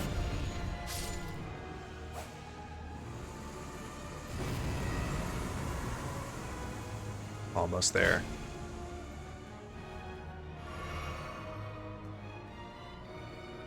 I'm on the third one.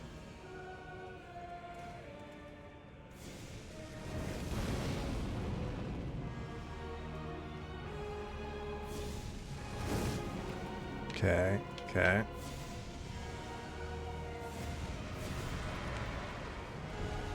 No.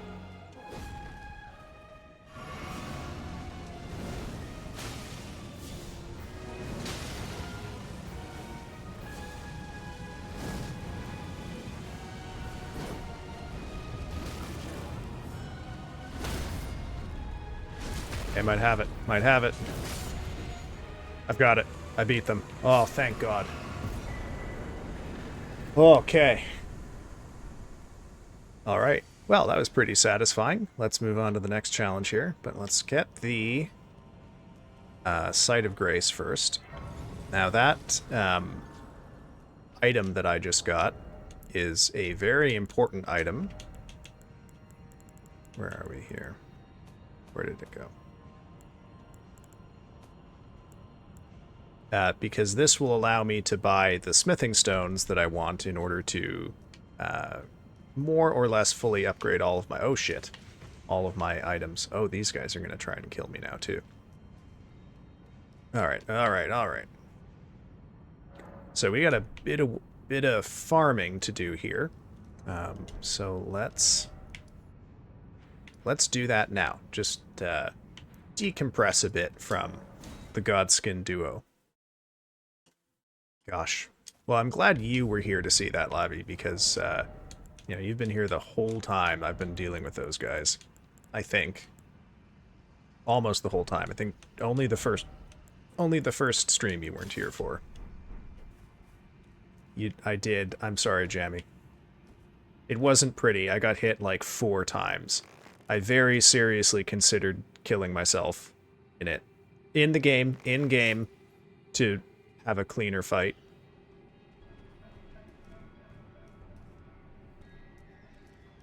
You joke. I'm not joking. I might learn some mod tools so that I can force that boss to resurrect so I can try again. Because I am not satisfied with that at all.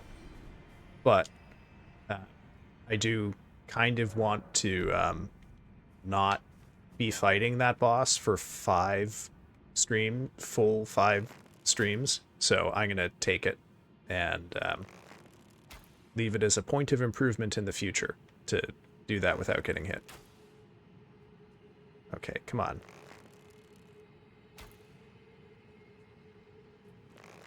This bird, it knows that it's safe if it stands there. There we go. Yeah, I guess I better change my equipment out here. Don't need that anymore. Let's strength back. Okay. Am I? I mean, I am a little obsessive. What this tells me is that the hitless rune level 1 play on those guys is possible. I just have to get my parry timings a little cleaner than they were, and it'll be doable. But coming up soon is a boss that is arguably as difficult as those, but which I think will be easier for me because it's not a duo boss. I mean, arguably fighting the twins for that long and not losing your mind is the crazy option. That is not the behavior of a well organized mind.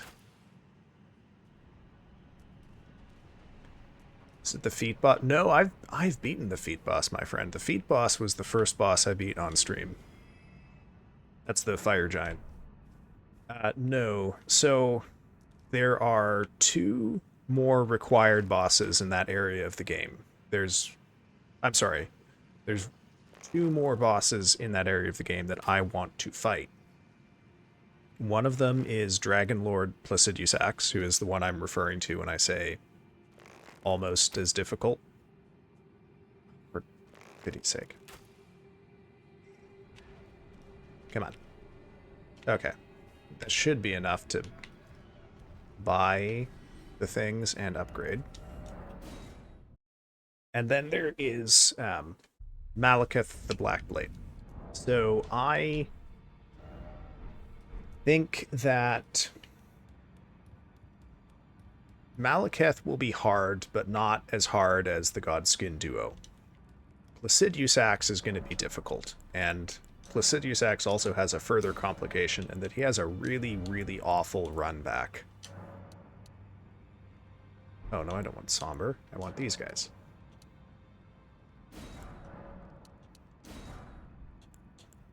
Oops, guess I gotta buy a full set here. Oops, might need more. Okay. Oh, where did I pick up Somber Stone 8s? Okay, well.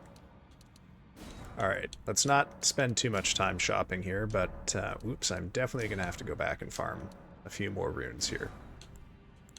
Okay. Alright, well, let's just do that now, since, whoops. We need it. Stop that. Placidius Axe is a more traditional boss than these two, in that he's just on his own. Give us some feed for the piggies. There are boars in this game, and they are quite ornery, but there's no, sadly, no Bloodborne style giant, disgusting pigs that we can fight. I regret to inform you. Actually, you know what? That's not true. There is one in the DLC.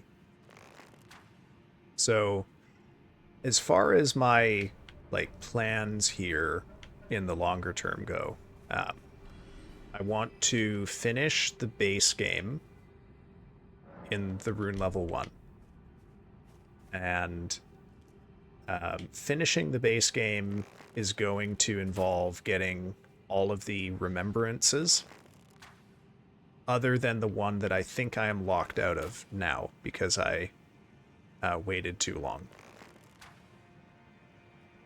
So I will try and get as many of them as it is possible for me to get. I've already done a good fair number of them. There's really only 2 that I'm going to have to go out of my way to get. And then I will call it a break on Elden Ring just for a little bit. Once I've got the base game rune level 1 remembrances. Because I would like to experiment with other FromSoft games on the Monday, Wednesday streams. So we'll probably do, after this, I think I'll probably do Dark Souls 2, because I have actually never played Dark Souls 2. And I did playthrough of Dark Souls 3 in the summer, and so I'll play them basically in reverse order. Once I've done 2, I'll do 1. And these are not going to be rune level 1 runs. I'm not going to play rune level 1 Dark Souls 2 as my first playthrough of the game. Believe me. So hopefully they will not be as torturous as this one is. I go to bed with Screamy Cow. Okay. Thank you for coming by, Prideful. I really appreciate it. Hope you're feeling better soon. Please give the cat a snug from me. And you have yourself a good, restful evening. And I am looking forward to catching one of your Loft streams here someday soon.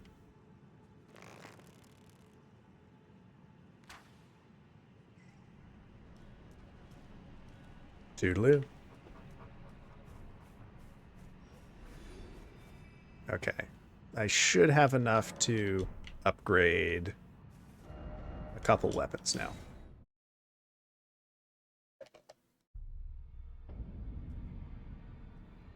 I think I really only need to upgrade 2 for now, which will be my... oh, where are you? My old reliable Great Stars. And then we'll also upgrade the pickaxe. Oh, I have slightly upgraded it. Have I checked out any VTubers recently? Actually, a very cool streamer, Abzu, followed me on Monday. You know what? This is a good time for me to use the shoutout command, which I have never done before. So let me give that a shot. Is this how it works? It is how it works. Cool. Do they have to be in my chat for this to work? We're about to find out. Yes. Okay, there you go.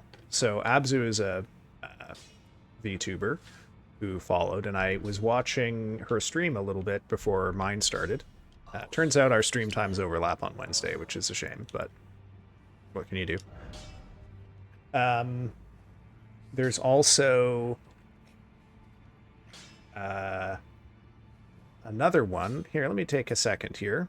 Let me just pull their name so I can do this accurately.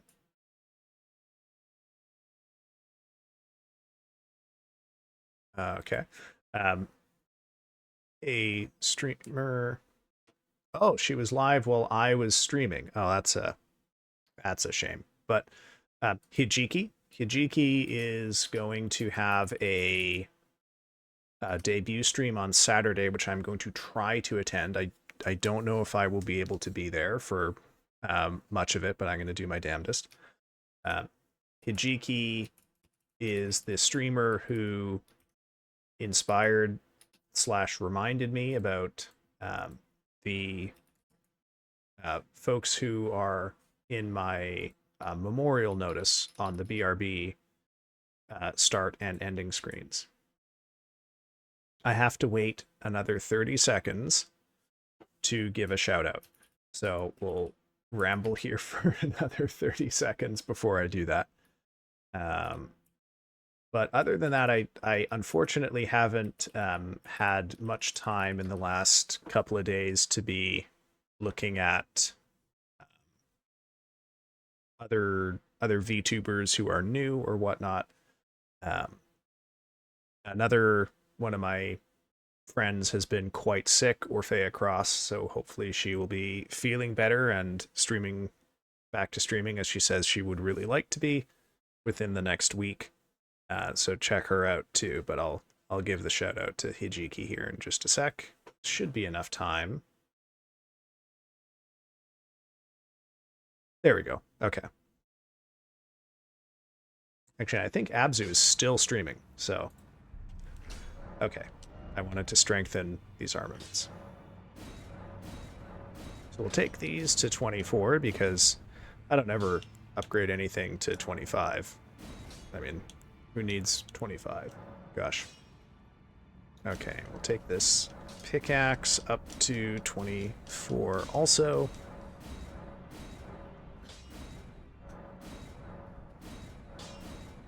You can see the stones are cheap,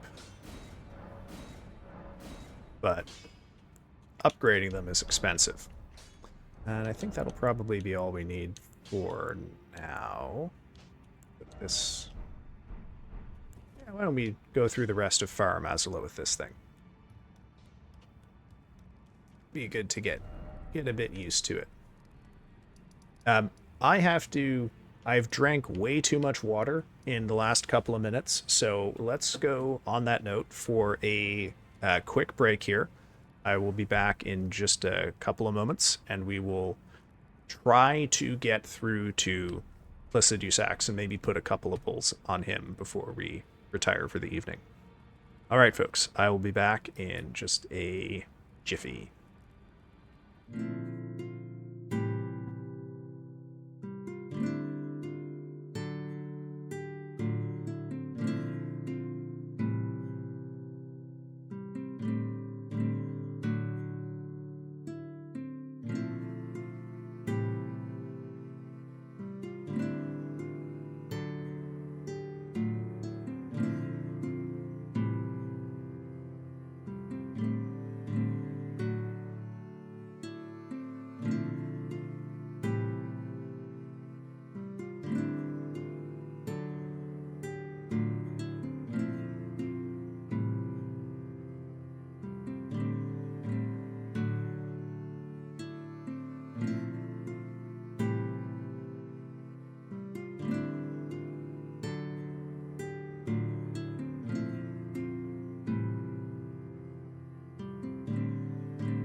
Alright, folks, we are back in business here, so let's go back to the crumbling palace in the sky and see if we can make it to Dragon Lord.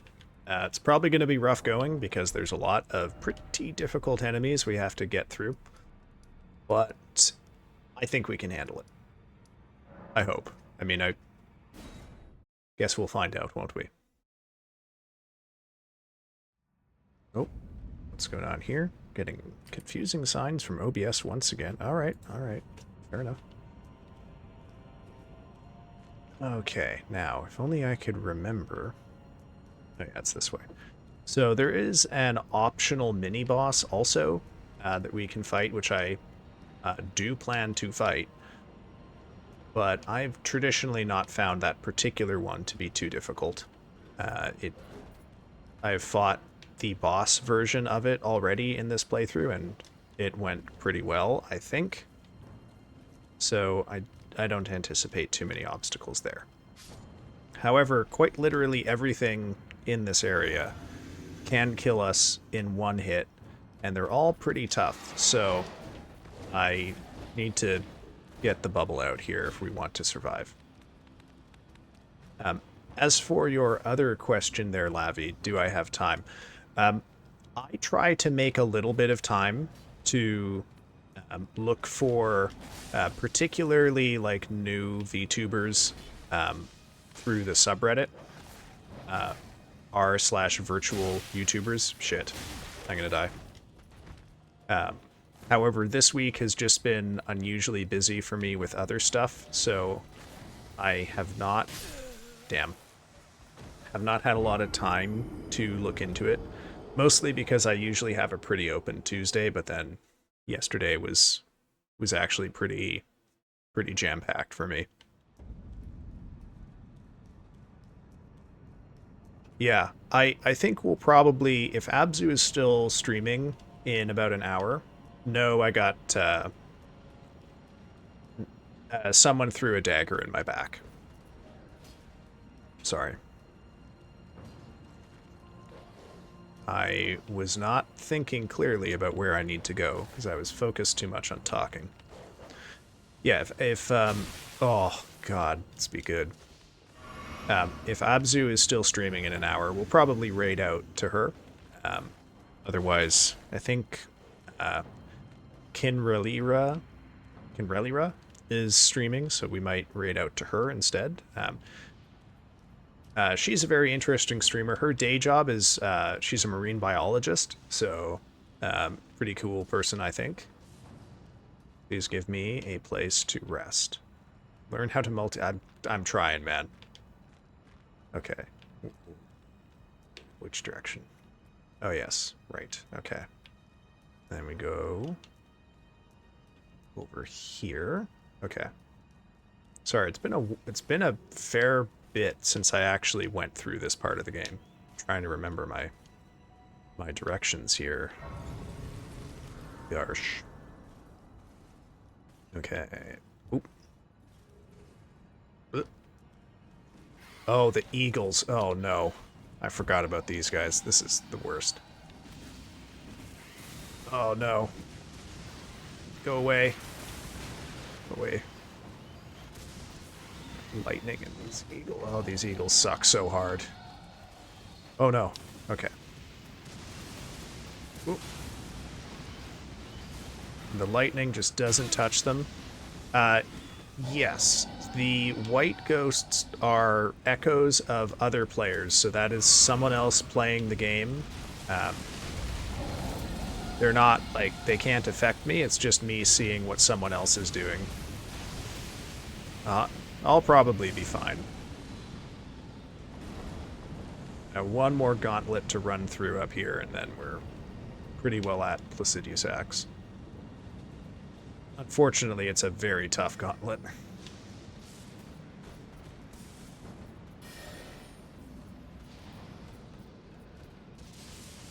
Okay, okay. Whoop, I gotta... Oh, no. Oh, no. Gotta do a little bit of locking in here, because I don't want to die this close to a site of grace. Please, please, please. Okay, we made it. We made it. Just don't get killed by the lightning. Okay. Alright. Oh no. Is that going to summon lightning in here? No. Okay. Woo. Okay. So, we have a fork in the road at this point. If we go up this way... So there's a mini-boss up there, and then Malekith is in there. And if we beat Malekith, that'll send us out of this area and on to the last 3 bosses of the game. But I don't want to do that quite yet. I want to go back downstairs, because Placiduous Axe is down there. Now, I think Placiduous Axe is not going to take me as long as the Godskin duo, but he is still pretty difficult. The other problem with Placiduous Axe is that he has a really long run to get to him. There is a kind of lore reason for this. The other problem with the run to get to Placiduous Axe is that it is potentially lethal. Much like the run to the duo, lots of stuff could kill me if I'm not careful. Gosh, okay. So we gotta go all the way down here. And down here. Whoop.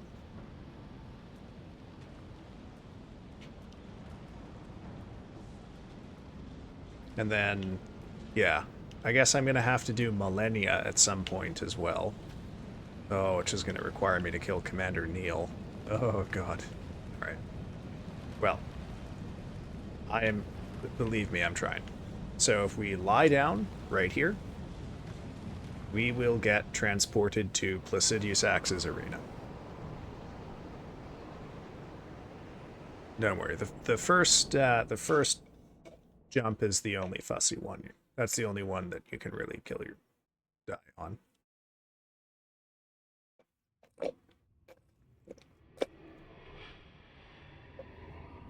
So when you lie down there, you get this quite interesting cinematic, which many people, and I think reasonably accurately interpret to mean that you are going back in time at some level to go meet Placiduous Axe, or Placy, as his friends call him. But I'm not his friend, so I'm going to call him Placiduous Axe. Is you wake up in basically the same place you lied down, but now instead of being this whirling torment of wind and stone, you find yourself in an arena. I mean, we look so naked because we are so naked.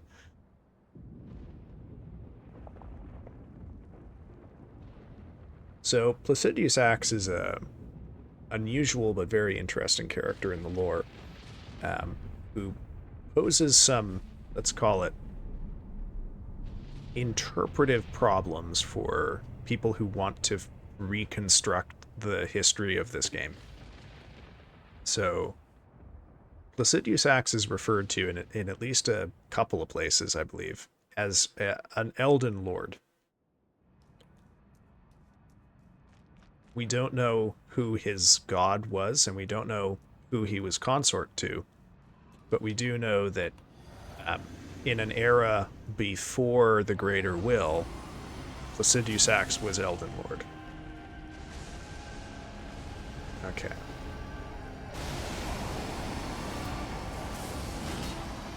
Oh, that's doing so little damage.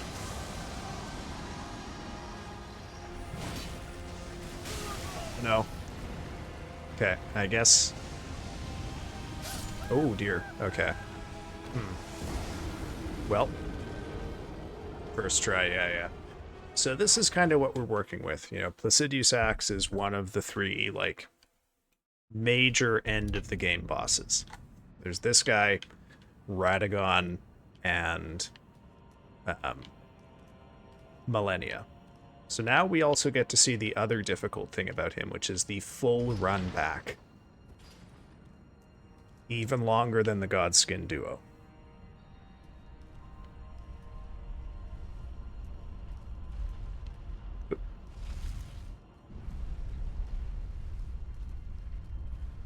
It takes a little while. Oh, I would love to kill Placidusax first try, but I just don't think it's gonna happen. Oh, you know what? I screwed something up. I gotta go back up top here. Just one sec, I'm sorry.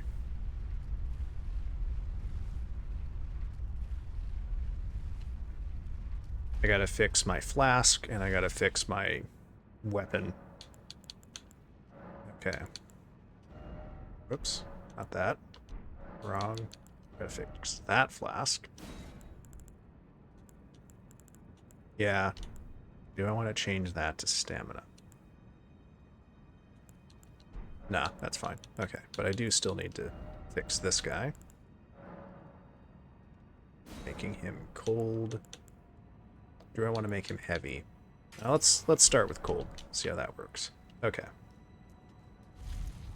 Oops. Yeah, all dragons in this game are weak to what? Oh, sorry. I will certainly have to do this run back, so let's send the elevator back up there. All dragons are weak to thrusting damage, which is piercing damage if you're a D&D dork, like I am. And the pickaxe does thrusting damage, but it has the abundant stamina damage of a great hammer, which no other thrusting weapons really have. I mean, I guess some of the great spears do a bunch of stamina damage, but nothing like nothing with quite the combo that this weapon has.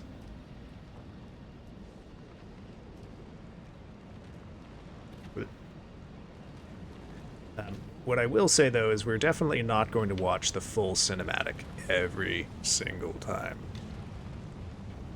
Maybe we'll watch it the first time every stream, but after that, no thank you. Oops.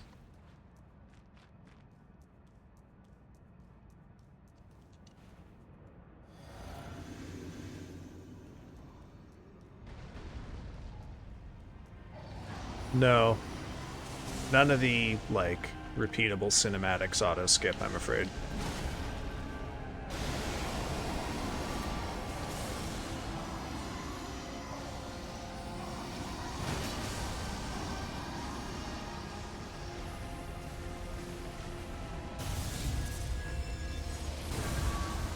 Oh, okay. That attack is almost certainly going to kill me.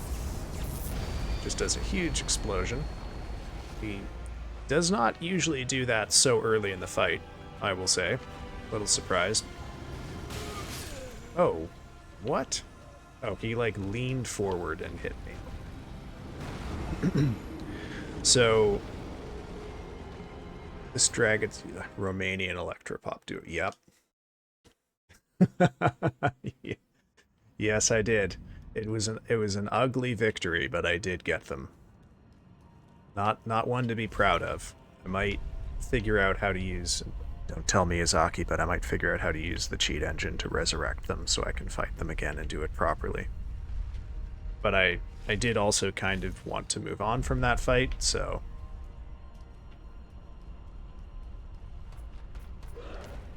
Yeah, well, I mean, we'll probably be on Placidusax. I would guess 3 streams.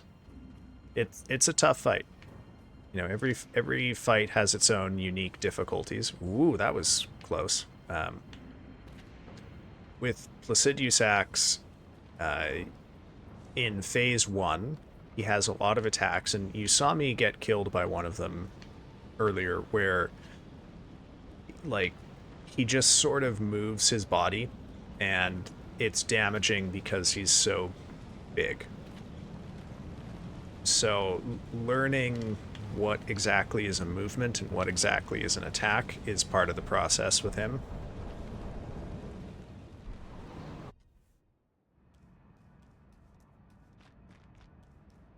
Some of his attacks I don't find too difficult to deal with, but he's a difficult boss. You know, he's not going to be a pushover here. We're going to be at him for a little while.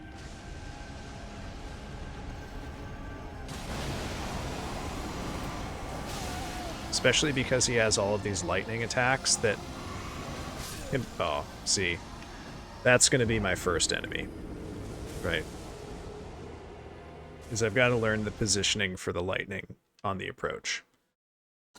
So Placidius Axe has what I would call an approach phase, which is basically like a phase right at the start of the fight where he goes through like 1 to 3 specific scripted attacks.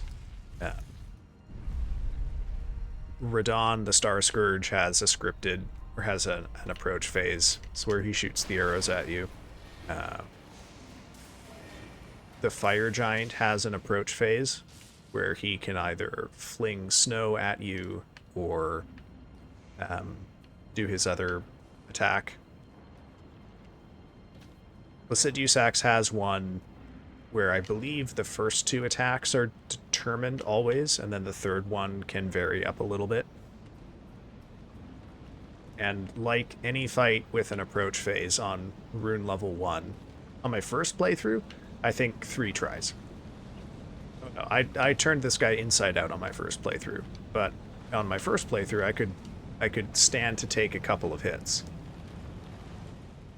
The thing about Placidius Axe, okay, is that he's a very annoying fight on rune level 1, especially because those little lightning attacks that I get tagged by basically do exactly my health bar amount of damage. So for a character at rune level 150, it does functionally no damage, right? They're very much sort of harmless attacks, but not right now, they aren't. Yeah. That's a shame. Oh, that's a shame. Okay.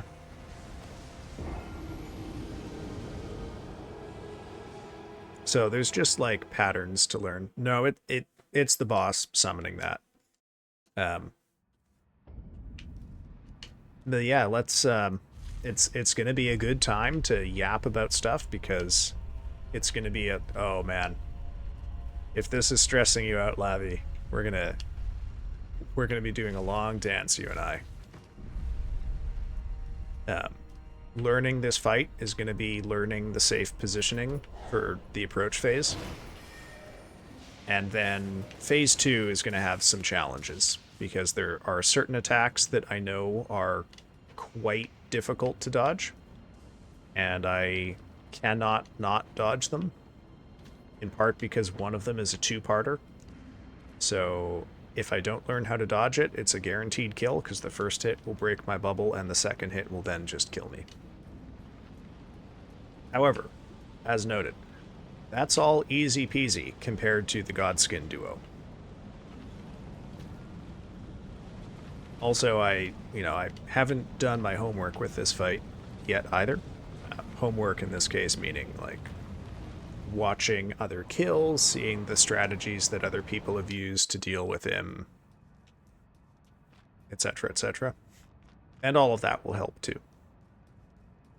I'm just not going to do any of that, during stream, so that'll be something I might do tomorrow night. But for now, I kind of want to get a bead on where all this lightning goes, because I do kind of need to learn when it's safe to attack him. The answer seems to be maybe never.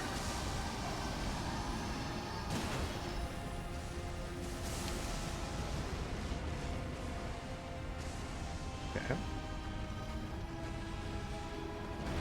Oh. Okay.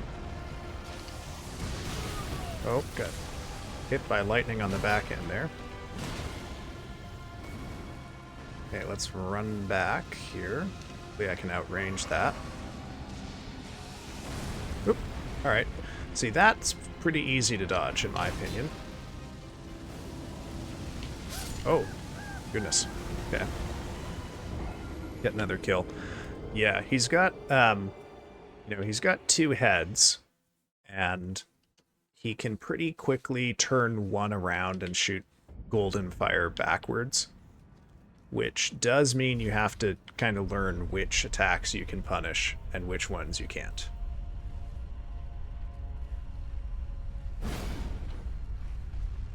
But I'm going to keep trying with this pickaxe for a little bit. I'll probably stick with the pickaxe tonight.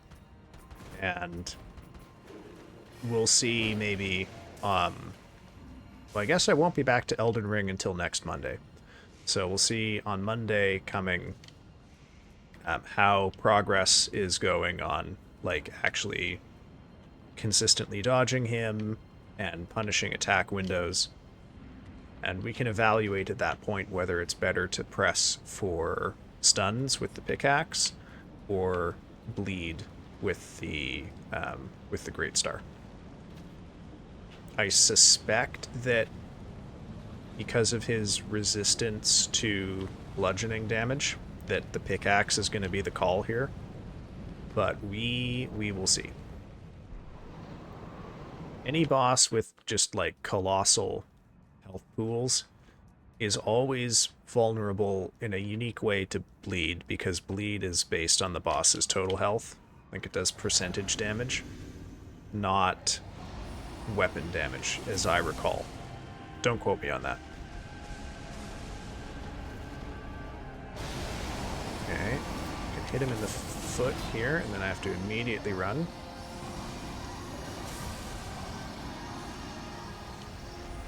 Oh, gonna get killed here. Yep.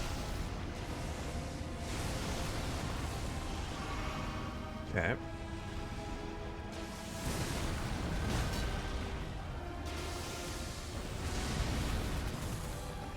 Interesting. What are you doing? Okay. Okay, let's run, because he's gonna point his head back and shoot fire. Yep. Can I go to the other side? Is that side safe? Maybe.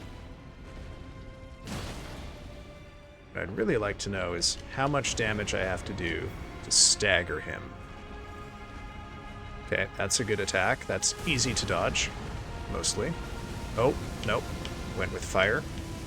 Okay, that's fine, because that gives us a good punish window. Okay, I was kind of hoping we'd stagger him by this much health lost. Okay, we got lightning, so let's just run. Let's not try to get fancy with this. Just hit him. Oh, I got greedy. Got lucky after that. I think we're about to get fire. Oh, we're gonna get that. Well, that's easy enough to deal with.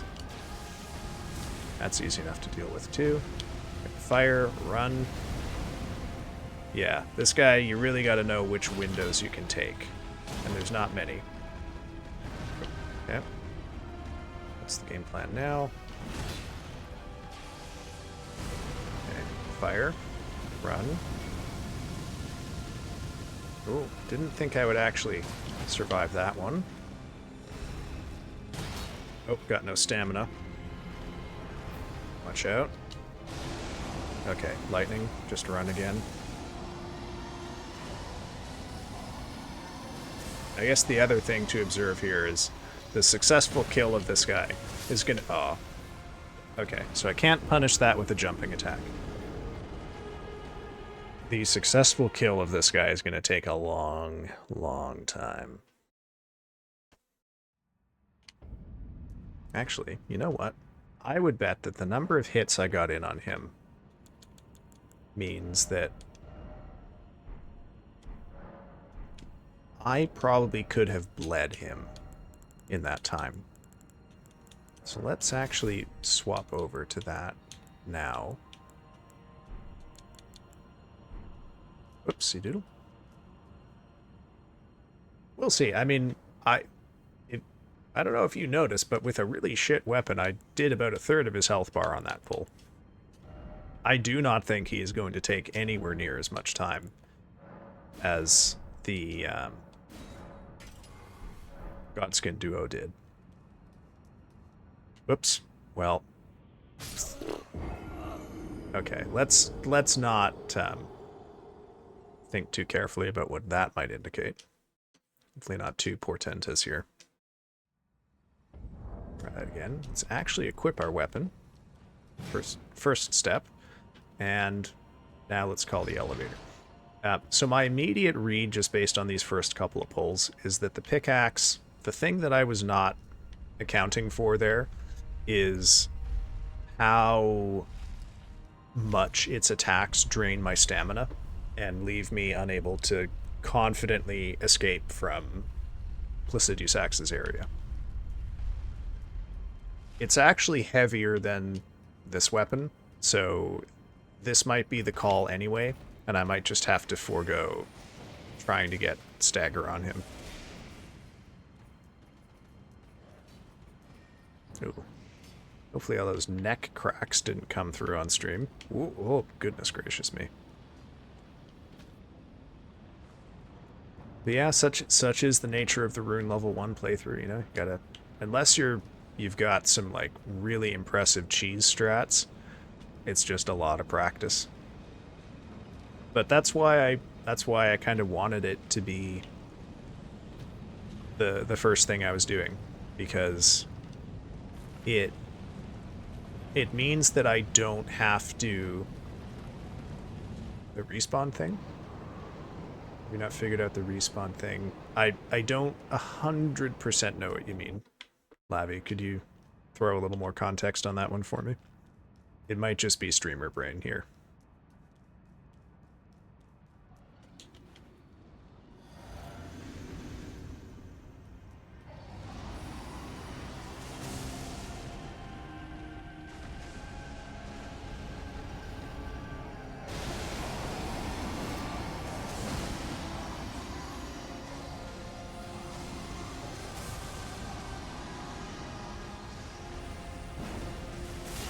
Aw.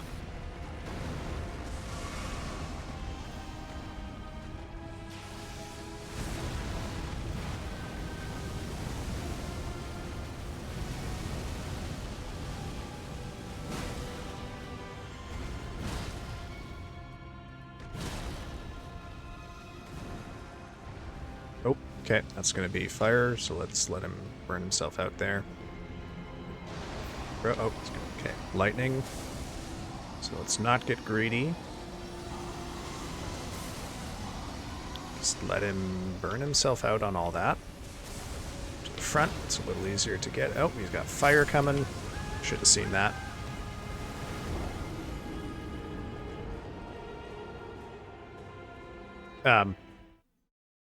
So to go back to that thing I was saying earlier, one of the reasons that I thought a Rune level 1 playthrough would be a good sort of first thing to get going on stream is that it meant that, you know, with 2 of my 3 streams a week dedicated to it, I would not have to spend a lot of time thinking about what I was going to do on stream.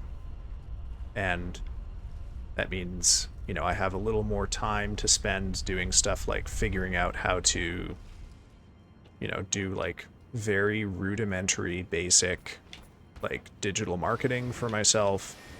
It means I have a little more time to spend figuring out how to do things like make YouTube thumbnails on Canva. That was my project for today. So the VOD for this stream is going to be the first one that goes up with a custom thumbnail that I made specifically for this stream. Which I just hadn't prepared myself to do before, but I spent like an hour today in between meetings figuring that out, and now that'll just be a thing that I have to do and integrate into my workflow from here on out.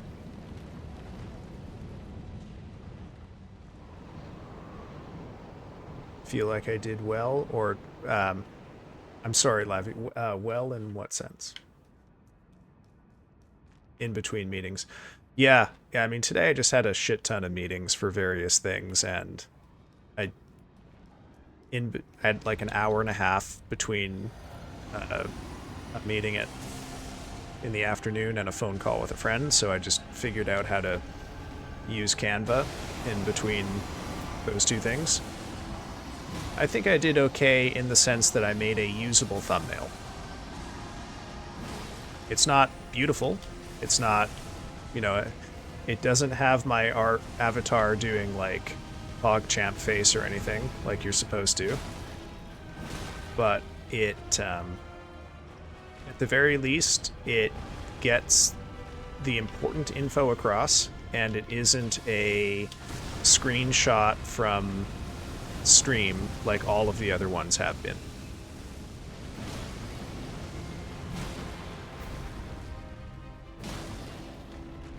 Okay, gotta run here. Don't approach, gonna get fire.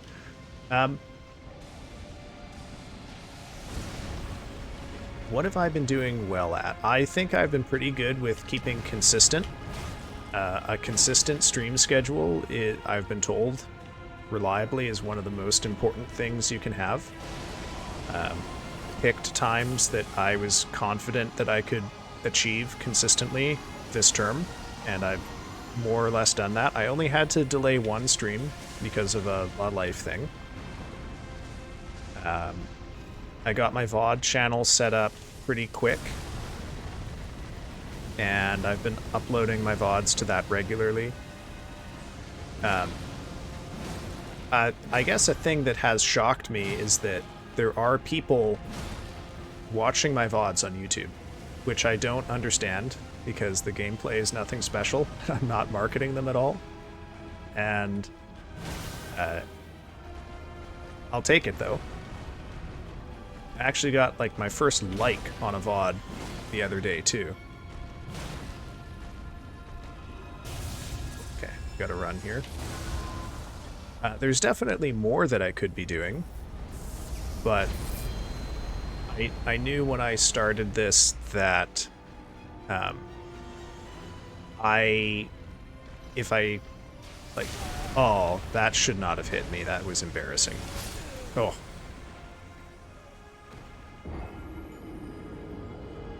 Absu ended her stream. We can't raid. Okay, alrighty. We'll find someone.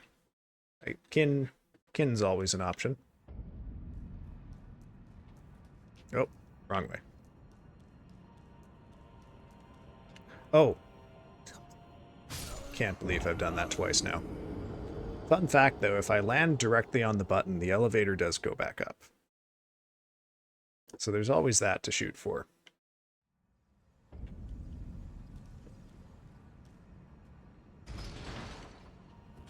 I guess. Although you've kind of got to... I did indeed get them, Hammer. I did indeed.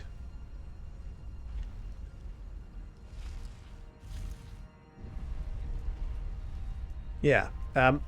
So usually what I try to do is raid 2 people I know each week, and then one of the streams I try to raid someone I don't know, who I'm just found through the list.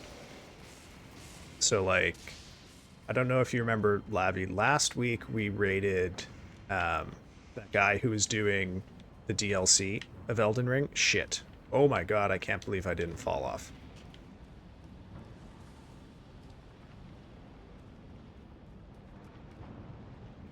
I guess I guess we are fighting twins again at some level, because he has 2 heads left. Although, fun fact, he actually started with 5. And in a calamitous encounter in the ancient past of this game, with another dragon by the name of Bale, he lost 3 of them.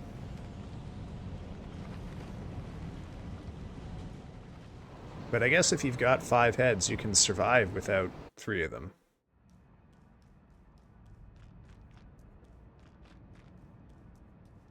Delicious lore. Yes, we're a little close to the end of stream, so I don't want to get locked into a lore dump here, but maybe for next Elden Ring stream on Monday, I will give the deep lore of Placidius Axe and Bale. Famously better than 1. Yeah. Whoop. Oh, what am I doing? Oh, I'm standing in a bad spot here. Oh, well, actually, no, maybe it's fine. Okay, so one thing I'm immediately noticing about this fight is the really long attack patterns mean that I'm running out of stamina. when I'm trying to punish his windows. So I think what this is going to mean is that I need to swap my flask from... Oh, he got confused. That's fun. Never seen him just completely whiff an attack like that before. What? Okay. Yeah, I think I'm going to have to drop the strength out of, or the posture damage out of this, and just go for flat stamina on it. Because I suspect that's going to be more impactful.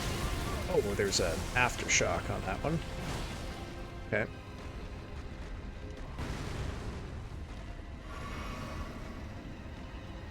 Yeah, as brutal as this is, I truly, truly do not believe this is going to be as bad as the Godskin duo.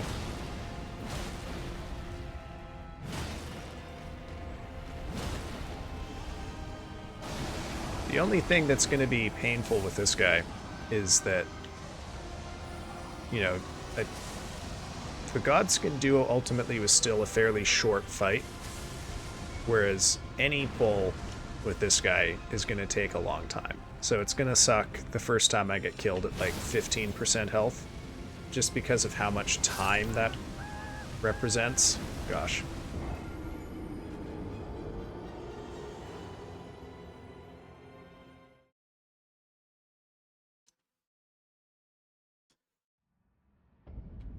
But I think, yeah, I'll probably raid Keen tonight. That's the wrong direction.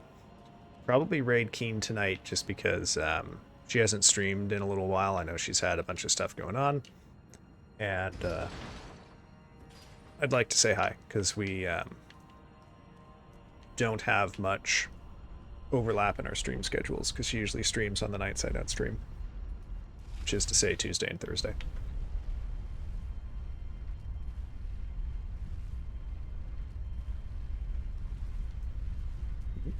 Let's remember to send the elevator back this time. Okay, there we go. And then, yeah, I will... Whoop. Yeah, other plans. I know earlier I was talking about plans for doing, like, poetry on the 14th of February, which is a time slot that I normally have reserved for horror nights.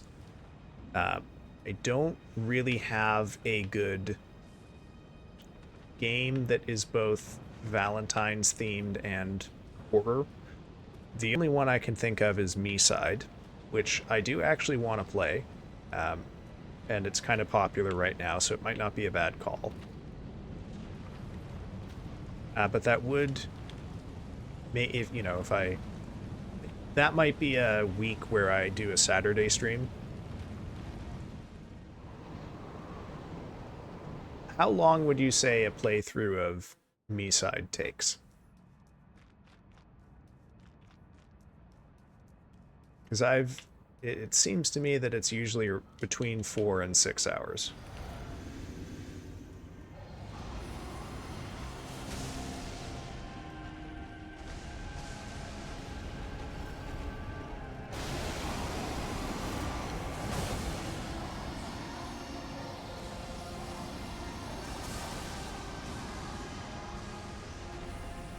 Yeah, so I can... Oh, we're about to get blasted with Dragonfire. Yeah, that's doable for a Friday stream. Fridays and Mondays are stream days that I could hypothetically go late. With Mondays, the problem is that I'm usually completely exhausted because my workday starts at 6 a.m. that day, and I end stream at 10 p.m. Fridays, though, I can always go long if I have the energy.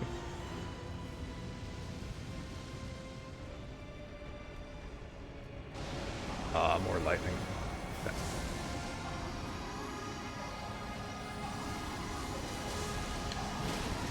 Am I gonna get punished for that greed? Nope. Yeah, I'm definitely gonna need to get more stamina here.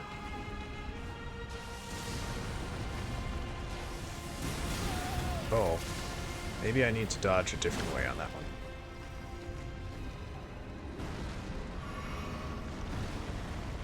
Stamina talismans might be helpful here, and stamina in the flask is probably going to be a necessity.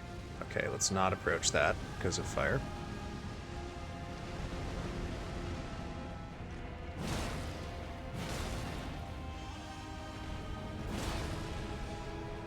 Okay, lightning. Let's be conservative here. Don't try to punish the lightning. Doesn't really work all that well. 3 lightning phases. Now you can take action. Watch out for claws. That one's fine, but that's dragonfire. So run. Okay.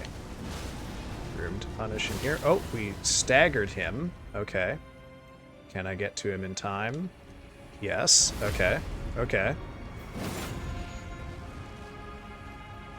One. Oh, he's got iframes. Wow. Nice. Bleed, you son of a gun.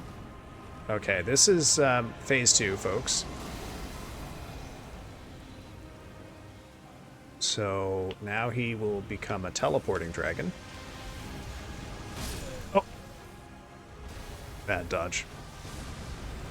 You're not going to believe what I'm about to say because of that, but that attack is actually not that hard to dodge if you're paying attention, and I was not paying attention. Don't cry, Lava. You're going to see me. You're going to see that attack plenty next week. Oh, I forgot to change my flasks. Okay. Pop back up and do that. Yes, we did. What? No. Oh, God, can I parry Placiduous Axe?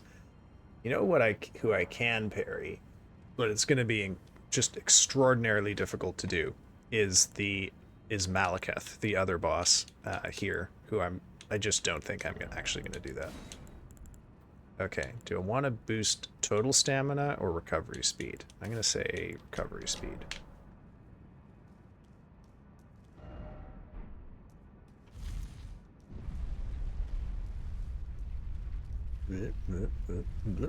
Okay.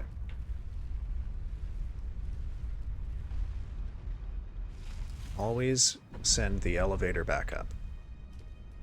It's a favor to my future self, who will surely benefit from it because I died. And just think, one of these days I'm going to send that elevator back up, and it'll be the last time I ever needed to. Oh. Oh. Well, that can happen too. Man.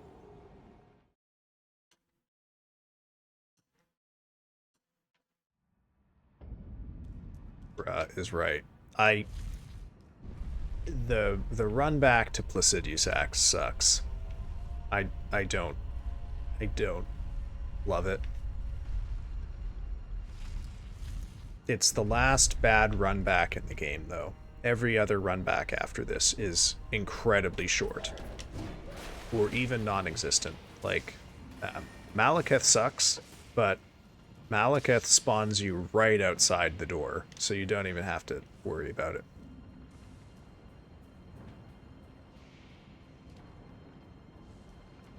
Gosh. As the problem with this one is that you kind of have to walk off of it. If you're running at all, you get too much speed.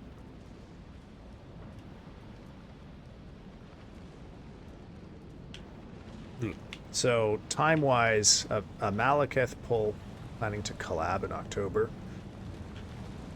Well, I mean, the thing about that is it depends on my growth, right? Like,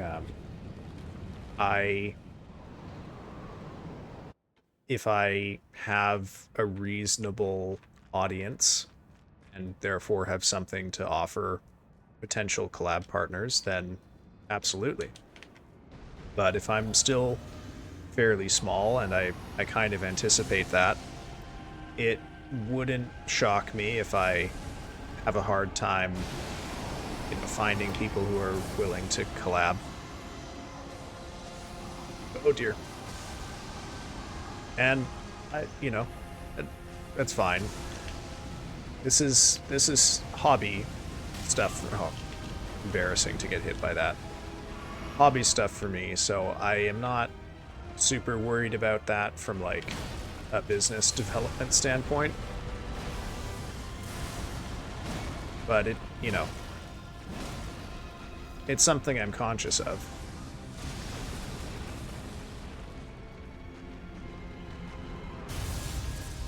Oh no, not that. I might not have enough time to get away from it. Did I? I did. Okay.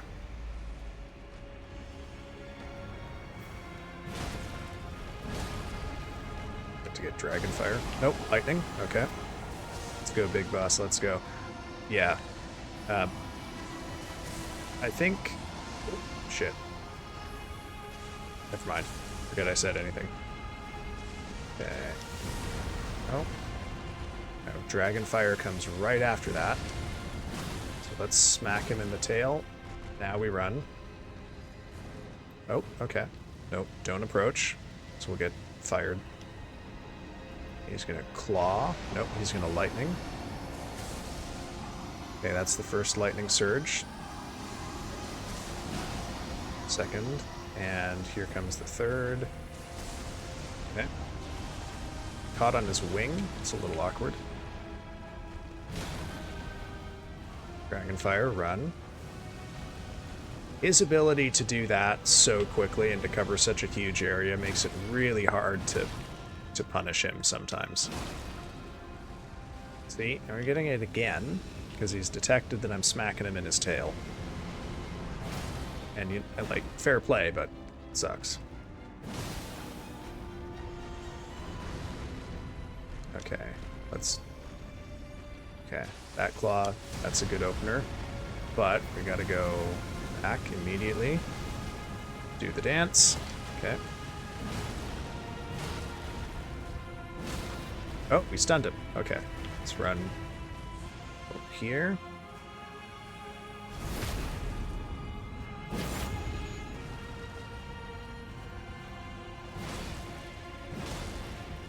No iframes for you this time. Okay, phase 2. Let's see if I can recover my honor. See, we got him down to like 60% HP. This is not bad for only like 5 pulls. See, I told you it's not that hard to dodge that.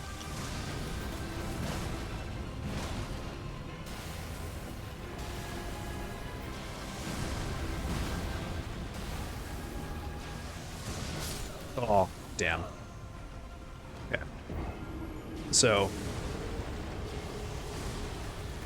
the one of the 2 attacks I'm really worried about in this fight is, I believe, scripted to come at the end of that transition stage. So every time he goes into phase 2, he does that flying charge, and then he'll go through that teleporting strike thing a number of times. It's not consistent, I don't think. And then right after that, he will do an attack that many people consider undodgeable. It is not, but it is difficult to dodge, which means I'm going to have to learn it, or hope that I have bubble. Oop, okay. So if I have bubble, I can survive it with imperfect timing, because it's a 2-part attack. And it would be ideal if I dodge it such that I can keep the bubble, so that if I get caught by some weird lightning, I don't die. But we'll just have to see.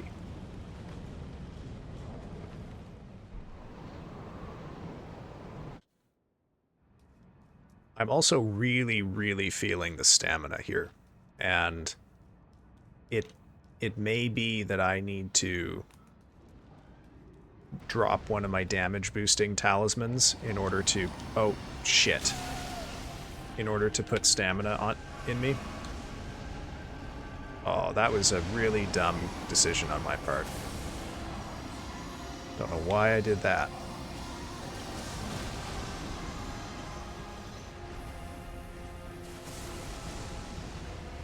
Oh, no. Golden fire. Stand back. That's okay. It's not like I was going to kill him this pull anyway.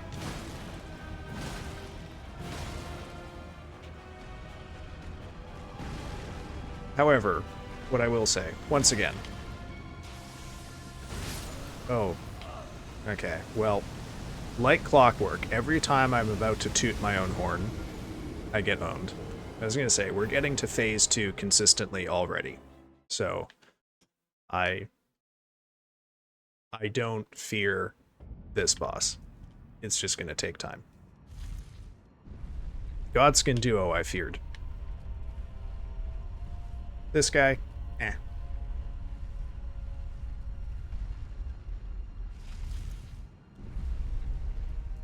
So this time though, let's not waste bubble by flasking really, really late.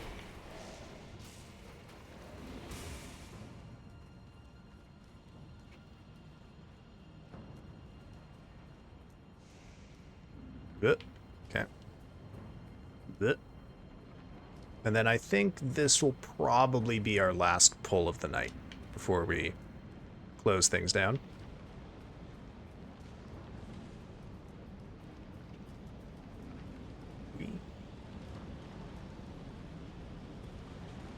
I will also say, in this game, if enemies are hostile to you at any point, by which I mean like aware and looking for you, your stamina does not recover, and the beastmen up there have incredibly huge chase radiuses, which means you don't start recovering stamina until you're almost all the way to his platform.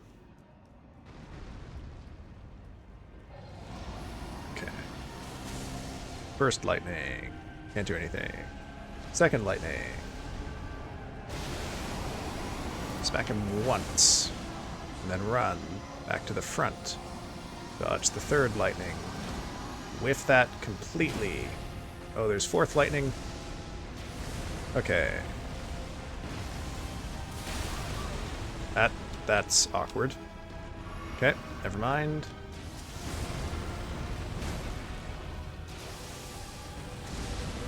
Oh, okay. Sure.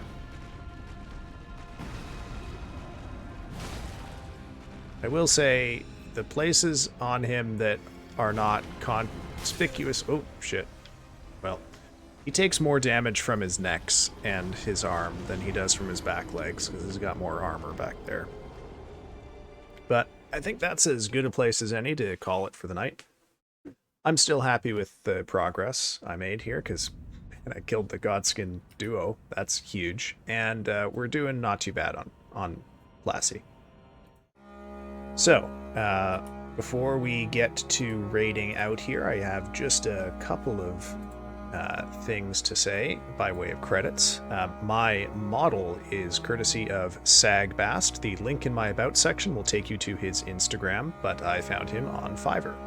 The overlays, panels, and alert graphics are courtesy of eTerrestrial on Etsy. The startup, BRB, and ending screens are courtesy of Bizarre Beasties, also on Etsy. The opening music is Heavy Heart by Kevin MacLeod. The chatting and BRB background music is an original composition courtesy of my friend, Haku Ataki. Please check out his music. And the ending music that you are hearing now is Eternal Sleep by Darren Curtis. Thank you very much for attending my stream tonight. I have been happy to be your host, Furtive Furrow, and I will see you all next time. Let's find out who we are going to raid. Oh, hey, Abzu. Well, hey, thank you for streaming. Thank you for coming by right at the end here. All right. Oh, Star Miria is streaming. Yeah, let's go raid Miria. That's a good one. I've been hoping to raid her for a little while. Since it looks like Keen has gone offline. I was going to raid a certain streamer named Abzu, but she wrapped upstream. Alright, folks. Have yourselves a good evening. We got about 15 seconds left here before raid. Take care of yourselves out there. I'll see you on Friday for Carrion Christmas DLC, and we'll be back to Margot's pig drifting route in Nightmare Cart. Have a good evening, folks.